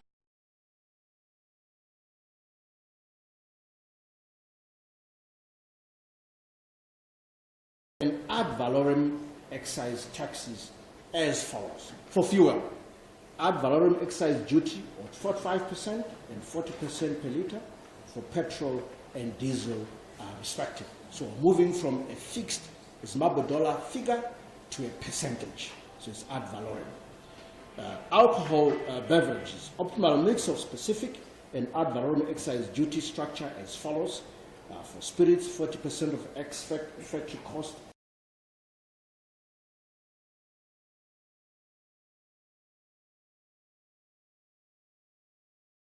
plus 20 Zimbabwe dollar per litre.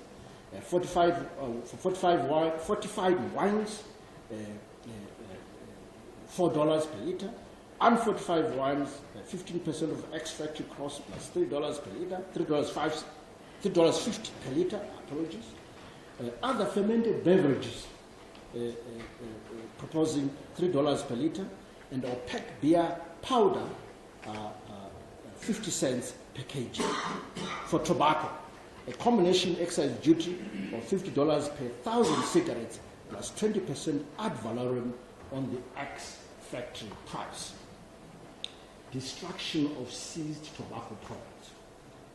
I propose that we destroy all seized tobacco products in line with the practice in other countries, because there are loopholes.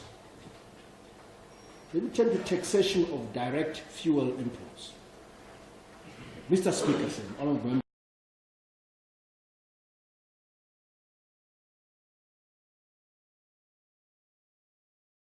Facility in order to minimize disruptions to the production cycle due to the fuel supply gaps. I therefore propose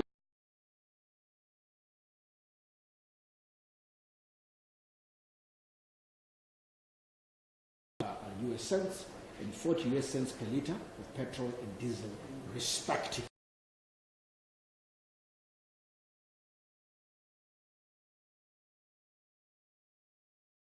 In order to cushion taxpayers against bracket creep and also stimulate up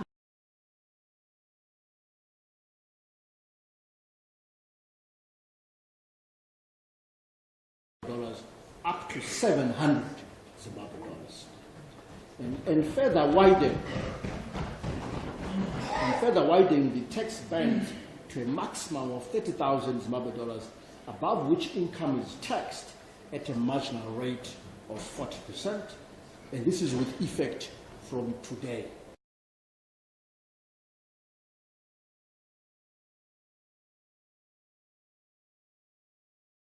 As well. Let me turn to the intermediated money transfer tax. In view of the changes in the macroeconomic conditions, I propose to review the tax-free threshold from the current $10 to $20. The maximum tax payable per transaction by corporates from $10,000 to $15,000 for transactions with a value exceeding 750,000 Zimbabwe dollars. So that also has been shifted upwards in line with inflationary pressures. Therefore, I propose to exempt additional transactions from the IMTT tax in order to eliminate also double taxation, and this is outlined in the full statement. Let me turn to the intermediate money transfer tax on mobile money transactions. The current legislation obliges financial institutions to deduct intermediate money transfer tax on the transfer of money by any means other than by check in the following circumstances: between two persons, or from one person to two or more persons, or from two to more persons to one person. However, cash in and cash out transactions conducted through mobile money transfer platforms do not fall within the above criteria. Hence, the tax is not deductible. Consequently,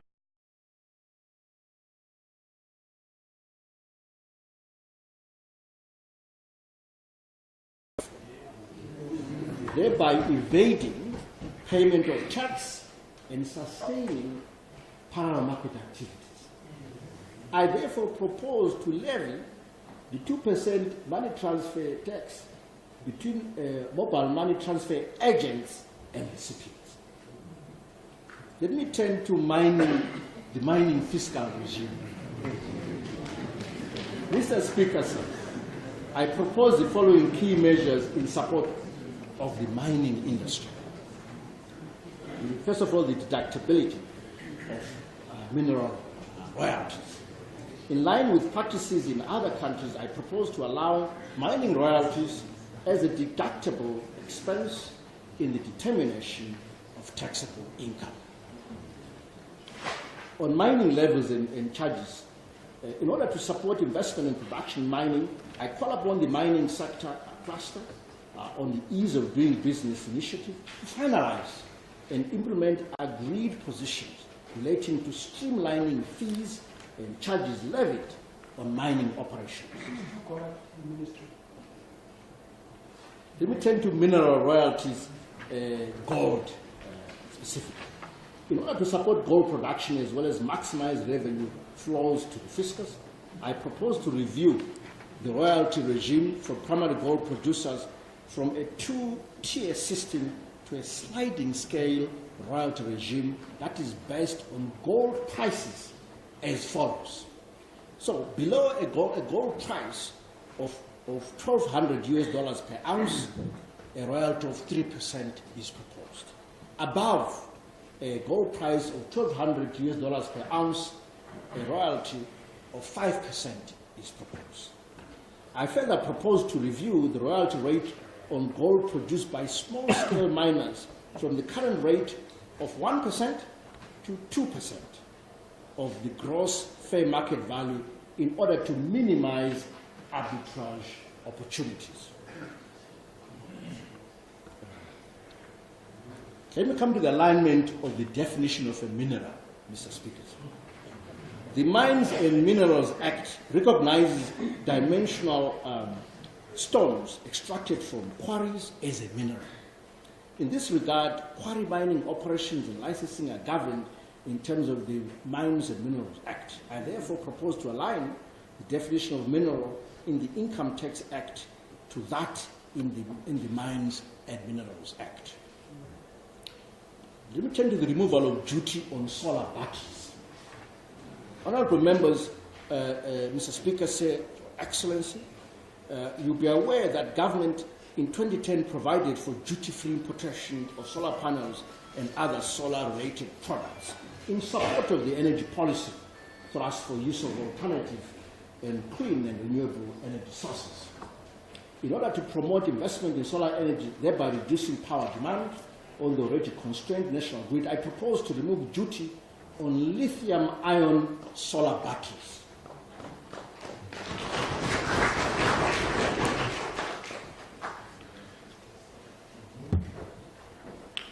Let me come to the suspension of duty on motor vehicles imported for use by physically handicapped persons. Mr. Speaker, sir, in the unfortunate event of death of a beneficiary before expiry of the suspension,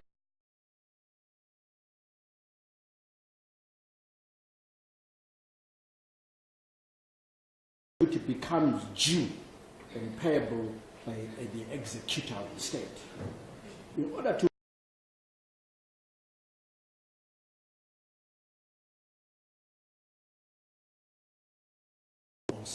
under such circumstances.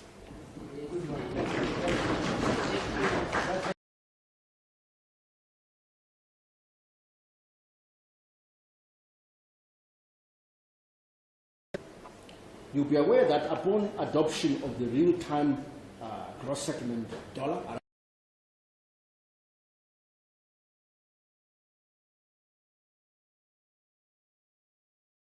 US dollars were converted to local currency on a one-to-one basis. Consequently, all statutory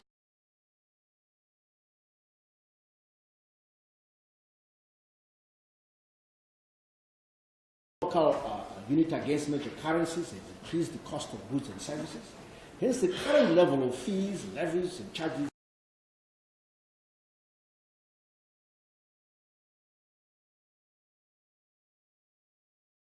and in line with Section 78, Paragraph 1R of the Public Finance Management Act, Chapter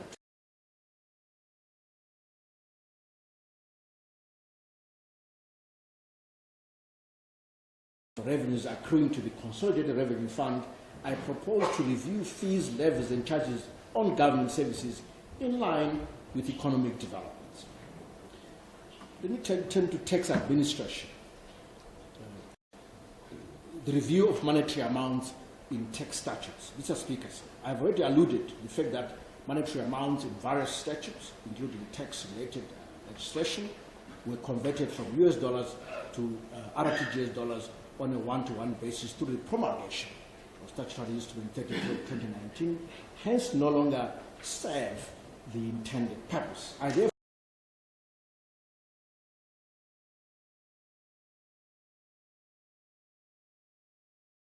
outstanding tax debts. Mr. Speaker said non-compliance with tax legislation continues to deprive government of funding to support critical areas such as infrastructure and social services. A number of taxpayers deliberately delay remittances of tax to government in order to fund their operations. In order to discourage taxpayers from such practices, I propose to review the interest paid on outstanding debt from the current 5% plus LIBOR to 25%. Capital gains tax computation is the next one. In order to ease the burden of compliance and also enhance revenue and assurance for tax administration, I propose to charge a flat capital gains tax rate of 5% on the gross capital amount, being the deemed gain accruing on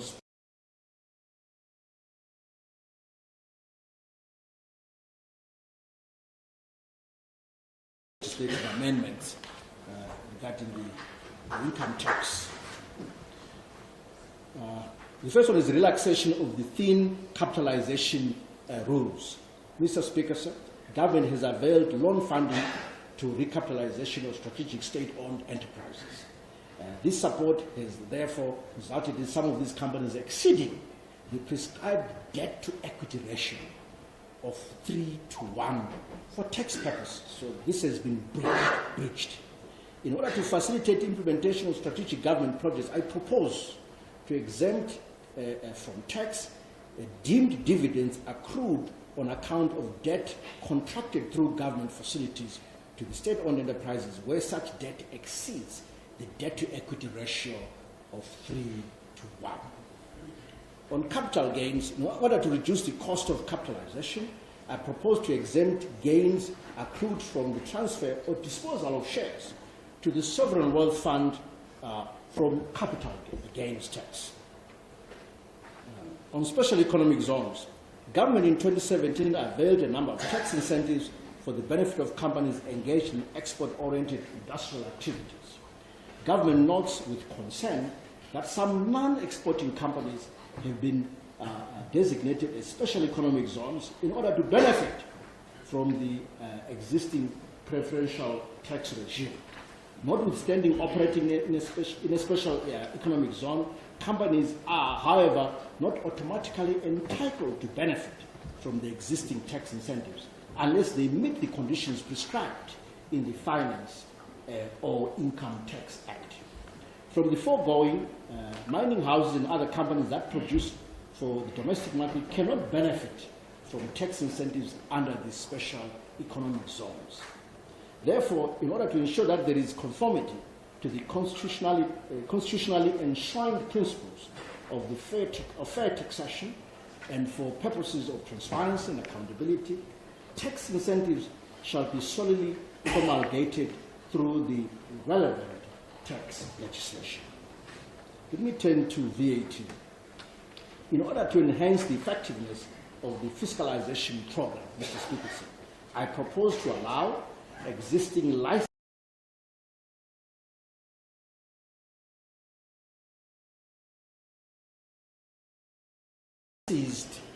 operations. We turn to zero rating of exports zero rating of some exports. In order to facilitate competitiveness of exports, I propose to zero rate exports of exempt fruits, vegetables, and unmanufactured tobacco. Currently, tobacco not sold on auction floors is exempt from VAT. A number of taxpayers are, however, experiencing challenges in identifying the type of tobacco that is exempt from VAT, since it is not specified in the VAT regulations. And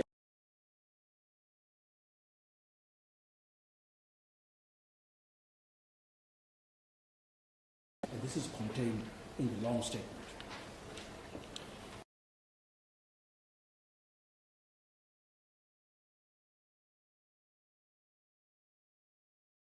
Period within which interest is payable to the 30-day limit.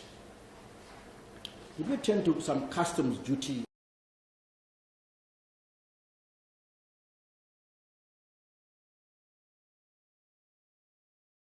in order to reduce the cost of production, thereby enhancing competitiveness of locally manufactured soft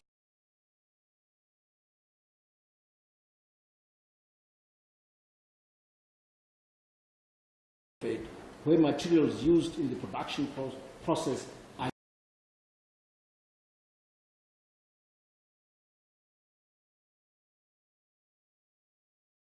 contrary to the intended result. I therefore propose to provide for a rebate of duty where duty is entirely suspended. Payment of levies by foreign visitors. That's the next item, Mr. Speaker. Prior to the de-dollarization, foreign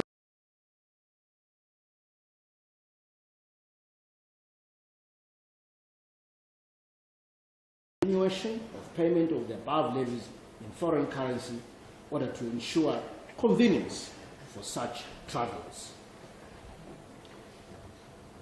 Let me turn to payment of tax fees and charges in foreign currency. Mr. Speaker, for avoidance of doubt, the only legal tender in the country is the Zimbabwe dollar, as pronounced through Statutory Instrument 142 of 2019, unless exemptions were specified therein.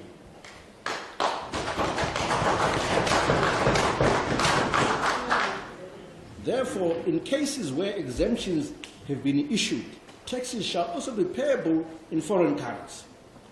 Fees and charges on services provided to foreign registered businesses such as airlines flying into Zimbabwe, haulage trucks transiting through Zimbabwe, and services that include passports provided by the country's foreign missions will also be collected in foreign currency.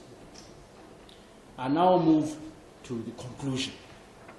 Mr. Speaker, sir, Your Excellency, members here present. Mr. Speaker, sir, it is said history has demonstrated that the most notable winners usually encountered heartbreaking obstacles before they triumphed.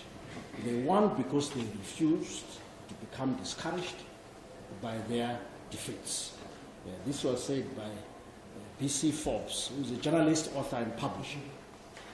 And indeed, during the first half of 2019, tremendous progress has been made under the TSP, notwithstanding the difficult environment.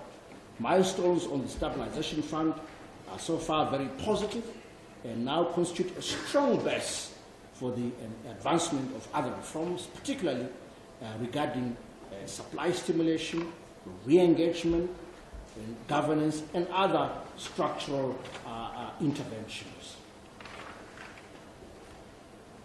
It is therefore now time to really focus on production, greater productivity, and growth, on poverty reduction and development, given that fiscal and monetary policy issues are now under control.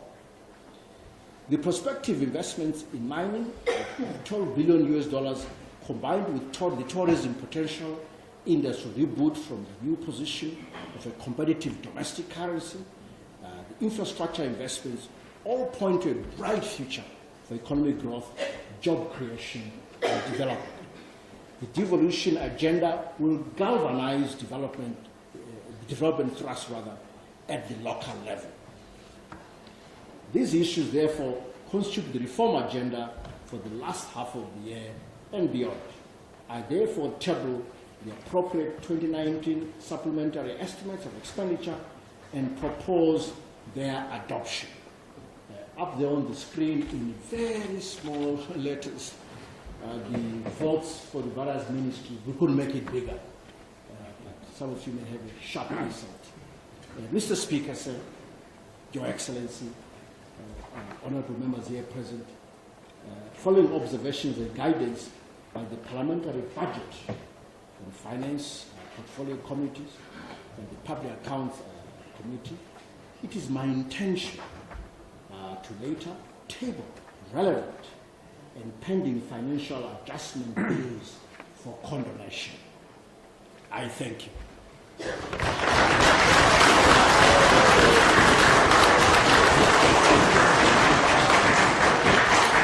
I hereby table the statement, the speech, and the usual blue book.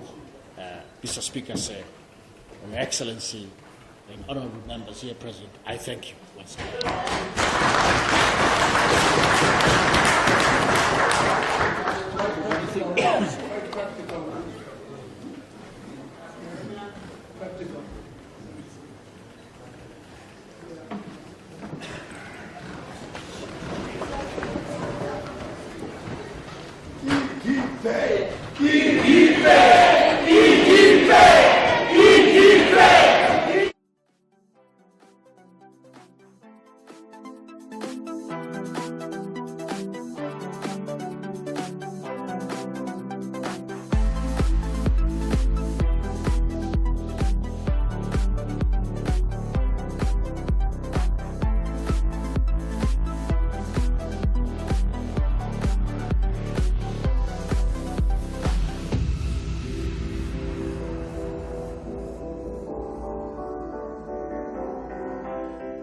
Well, there you have it. Now, I tell you what, we wait with anticipation for that review from the Minister of Finance. And I tell you what, there's a lot to unpack. Today, we're just going to highlight a couple of things because we don't want you not, you got to watch the Mint tomorrow where we're really going to get in depth here. Me and Ndaka, Majaka, of course, the Mint reporter and the team here at ZTN. We're going to unpack what he said today with Chris Mugaga and, of course, Dr. Kaseke from the UZ and Chris Mugaga from ZNCC. But let's give you a little taste of what the finance minister he projected. And you know something? I must be honest, Ndaka. I'm impressed. He tried. He looked at all the areas and he tried. And let's look at some of them. First of all, electricity is up. Right? And you know what? If you're honest with yourself, it had to go up. The tariff indeed had to go up, but what surprised me is it's a tad bit lower than what people expected it to be. Industry had highlighted that they were prepared to pay up to 14 US cents for electricity per kilowatt hour. But the minister says that for non-exporters it's going to be 9.8 Zim dollar cents up to an average of 45 Zim dollar cents. He also said that miners and exporters are going to be paying 6.7 US cents. So in essence, he has upped the tariff, but it's still a bit lower than what people expected. So which brings fears about availability of power, because are we still going to be experiencing the load shedding? Because this is not the tariff that ZESA wanted, and this is not the tariff that business expected. And of course, for us normal consumers, it's only 3 cents, okay, which is way below average. In fact, most of the region is sitting at 9 cents to 11 cents. So still, it's a subsidized electricity tariff. However, you know it had to go up, and it's a fact. So therefore, that wasn't unexpected. He also talked about renewable energy policy coming soon. He also put some tax incentives there. Lithium, iron, solar batteries are now tax-free. The idea here is to stimulate the solar industry so we can move away from hydropower to more sustainable renewable energy. One thing that came through very clearly, and we're not going to get into today because you've got to watch the Mint tomorrow if you want to find out deeper details. Infrastructure. He took the bull by the horns, and he understood that infrastructure is the way of growth. Indeed, I was very impressed because it says that an infrastructure bond titled Ndaka is going to come online in the second half of 2019. We'll see what the terms of reference will be for the infrastructure bond, but indeed that was very impressive for him to put in place an infrastructure bond for second half 2019. That is great news for us, our road structure, our dams and so on. Also, of course, you know, in the press recently we've had allegations against a minister who was arrested by the Zimbabwe Anti-Corruption Commission. He did something great. He increased allocation to those government or those commissions that look at governance issues such as ZEC, Zimbabwe Human Rights Commission, ZAC, and of course the National and the NPRC, and commissions like that. That is brilliant news because they were under-resourced and they did need the money to be able to fight corruption in particular. Ndaka. Well, it's interesting that he did that specifically, but what I found most interesting was the fact that for the first time since 2009, Zimbabwe recorded a current account surplus of $196 million US. That was pretty impressive. That is pretty impressive, and it shows that government's fiscal policy is working. I think that is something that we need to take out and we need to hype loudly, because a lot of people look at the negatives that are happening in our economy right now, but you know what? That is one positive. Now, of course, I don't know how much of you out there drink alcohol or smoke. I hope it isn't. I hope you don't smoke, even I shouldn't say anything about this, but unfortunately, as of now, alcohol and tobacco prices are going up with immediate effect. So I'm not sure if you have time to go to the shops, because I think the prices have already gone up on those two. And I think people don't really mind about that, do they, Ndaka? Well, they are sin taxes, as they call them. Excise is a sin tax, so it's what you have to pay for your habit. But interestingly, he said that he's going to repeal the Indigenization Act. That is good news. Indeed, for the past 10 years, people have been waiting for this day, and the minister says that they're going to replace it with a more investor-friendly law, which will reflect the Zimbabwe's open for business mantra. So I found this also impressive. Economic Empowerment Act, he called it. That is very good news. It means that particularly for the sectors that were affected, like platinum, for example, now it's up to the shareholders to negotiate what shareholding strike. That is great for Zimbabwe is open for business. Now then, let's talk about, I've left the two things for last, to be honest, because there's so much to unpack, and we're not going to do it today, but we will be doing it tomorrow on The Mint, and I'm sure in other programs. But don't forget, The Mint, 10 a.m. tomorrow morning, live on ztn.co.zw, and of course our Facebook page, Zim Papers TV Network. Right, I left these for last. Now, the minister, what did he do for you and me? Well, he increased the 2% tax threshold, yeah, from $10 to $20. It may not seem like a lot, but all of you who have used mobile money payments understand how much that costs you. Indeed, we spoke about this just before the minister came online, and we say that we hoped that he was going to bring in 2% tax exemptions, and he came through. He did bring us an exemption. And of course, look, if I had a bell, I would ring it. I talked about PAYE threshold going up. It was my only prediction. I was just off with the number, but tax-free threshold has gone up to $700 from $300. From $300. And you know what? That puts more money in your pocket. So I don't know if I could clap, I would clap. But apart from the fact I was right, I think the minister has done something good for us. Well, you can get your spotlight to gloat about that. But initially, you'd say that you expected it to go up to $1,000. Yeah. You're off by $300. He came down to $700, which is still something for the ordinary Zimbabwean. Yeah, he did give the child the lolly, so we should clap for him for that. There we go. When you hear in Ndaka, he gave the child the lolly. And you know what? It's going to really affect your pocket. Look at your salary at the end of the month. It'll be a few more dollars in there. That is great news for us Zimbabweans. Now then, so really that's pretty much it. You know, in terms of of course, we talked about cash in and cash out. He's going to now.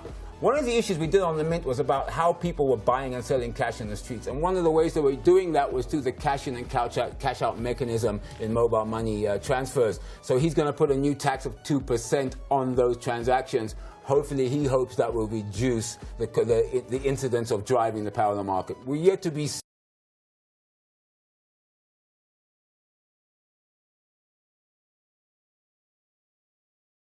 loopholes in Ndaka. Indeed, it's interesting also that the minister spoke of OFCs. He said that he's going to establish them to ensure that local banks have corresponding bank relations that improve in the future. This is quite something for our banking sector because they've been struggling in the past. Just last year, we had about 56 corresponding banks dumping Zimbabwean banks. So this is quite something for the banking sector. But what I found also interesting is that he suspended duty on tires. Any motorist out there will tell you that the price of tires has just become ridiculous. And also on materials to make spare parts so that we can rejuvenize our spare parts industry.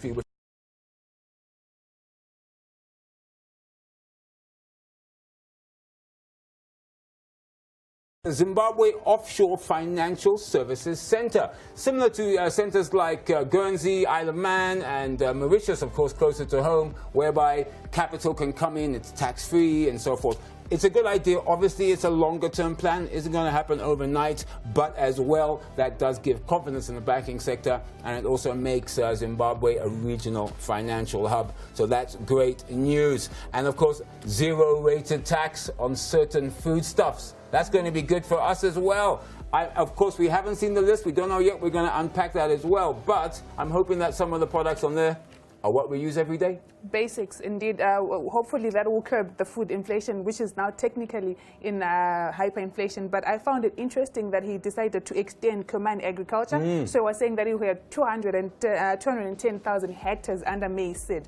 If you remember last year in his budget, he had said that he's going to cut it. I don't know what has inspired this policy shift. Well, I remember we spoke earlier about how the maize crop that's sitting in silos is not as much, so obviously we have to expand that.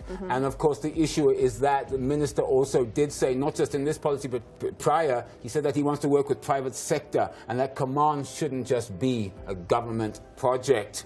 Anyway, well, look, you know, that's pretty much it. Look, there's still more, but we've only just given you the tidbits. Why? Because the Mint tomorrow morning, 10 a.m., you have to watch it. Now, just a quick announcement now. The Chase, of course, the Chase was on last night. It was Zimbabwe's political dialogue, the final solution. That is now on all our platforms. You're looking at Facebook page, Zimpapers TV Network, and, of course, ztn.co.zw. So please go to those. You've got to watch the Chase. It was an exciting episode. We had representatives from the MDC, from ZANU-PF, from civil society. Of course, that's brilliant. But before we move, I have breaking news. ZTN breaking news exclusive. The Minister of Public Service, Labour and Social Welfare, Minister Nzenza, has agreed she is going to be handing over the NASA report to Parliament today. You heard it first here on ZTN. It's breaking news. And in fact, please keep looking at our website because our ZTN reporter is actually on the scene and will be getting a comment from the minister, of course, about handing it over. But at last, she's promised to give it over. Today, she's finally handed over the report to Parliament in Ndaka. That's brilliant news. The question is, why? Oh, wait, she's actually live at the moment. Hang on a second. Wait, let's go live. Honourable Minister.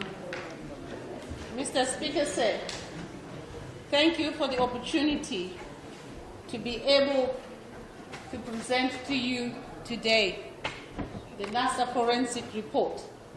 Mr. Speaker, sir, the National Social Security Authority is the statutory body governed by the NSSA Act. It operates social security schemes for the benefit of employees, current or retired, on a compulsory basis for the purpose of providing social protection and security upon retirement. The role of the minister, my role, and that of the board and management is to safeguard the interests of the contributors to the pension fund. They have a responsibility is provided by the Act to be accountable, transparent, and above all, to ensure good corporate governance of NSSA. The NSSA Forensic Audit Report was commissioned by the Auditor General, Mrs. Chiri. It covers the period of 1st of January 2015 and the 28th of February 2018. The final report, Mr. Speaker, sir, was presented to me and the newly constituted board in February 2019. Thereafter, Mr. Speaker, sir, the board identified key issues emerging from the NSSA forensic audit. These issues, Mr. Speaker, sir, relate to corporate governance, investments, properties, ICT, and human resources. In all these key issues that I've mentioned, Mr. Speaker, sir, there are some significant irregularities. In view of that, as Minister of Public Service, Labour and Social Services, in the spirit of maintaining transparency, I proceeded to engage a team of legal experts whose role was to provide counsel on each of the emerging issues from the forensic report. Mr. Speaker, sir, the engagement of lawyers required a procurement process and due diligence. This process of engaging lawyers, Mr. Speaker, sir, it took 2 months, hence the delay in tabling this report. However, the findings of the legal experts will be absolutely material in assisting my ministry and the board in ensuring that the issues raised in this forensic report are attended to in pursuit of good corporate governance, accountability, and transparency. Mr. Speaker, sir, the findings in this report and the annexures here presented will guide us in determining which issues are seen by the legal experts as criminal. What is presented here would also help NSSA to determine issues that are purely management and may require disciplinary action. Mr. Speaker, sir, the ministry is working closely with the anti-corruption unit. They have the report. Internally, I shall ensure that we follow best practice within the labour legislative framework. Mr. Speaker said the Ministry of Public Service, Labour and Social Welfare remains absolutely committed to maintain transparency in protecting the interests of the contributors to the pension fund. The forensic audit report therefore provides us with a framework to review the operations of NSSA so that we remain accountable and transparent.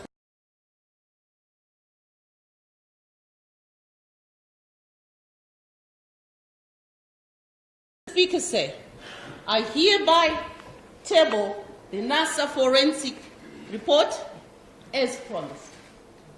The report is being printed and members will be able to get the copies and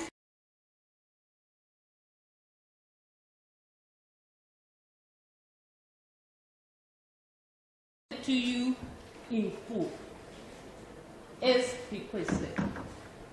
Thank you, Mr. Speaker.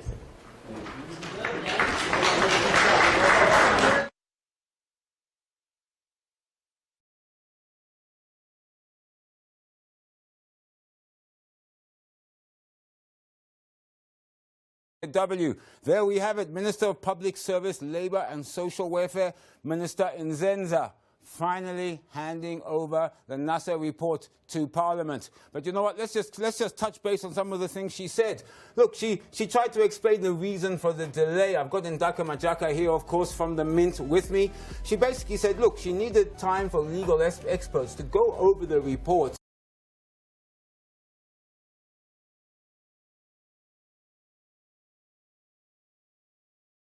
Is that a good enough reason, do you think?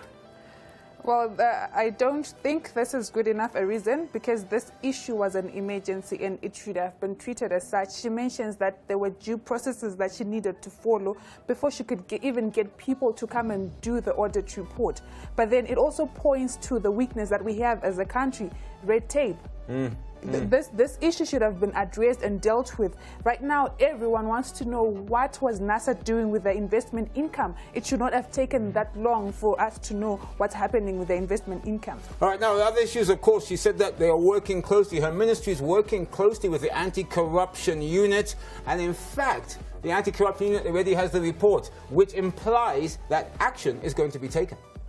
We really hope action is going to be taken. Ever since Justice Matanda Moyo took over at Zimbabwe Anti-Corruption Commission, we've seen a couple of arrests being made. So hopefully this report is going to lead to arrests, because as a country in the past, we've paid so much lip service to the message of curbing corruption. When he came in his inauguration speech, President Mnangagwa said that he was dedicated to fighting corruption. This is about time. This is it. It's about time. All right, anyway, just to find out, she said that the ministry was committed to transparency and openness so you can protect you and me, of course, who pay our hard-earned money into NSSA for our pensions when we retire. Well, there you have it. ZTN breaking news. You know, the only channel in Zimbabwe that gives you up-to-date news. ZTN. Get the picture? Well, you keep watching us on our Zim Papers TV network Facebook page, and of course ztn.co.zw. And those of you who are fans of The Chase, please go to our website and on Facebook and our website to look at the last night's Chase, Zimbabwe's political dialogue, the final solution. You've got to watch it. It was interesting. Well, that's it for tonight. Remember, the Mint tomorrow, we're going to be really unpacking Minister Ncube's statement that he had this afternoon. And of course, I'm sure if you keep looking at ztn.co.zw, we're also going to helpfully unpack the NSSA report, which is now sitting in Parliament. Well, from me and Ndaka Majaka, thank you for being here. Thank you for having me, Andy. You have a great evening, and of course, all of you, be safe. Take care. Goodbye.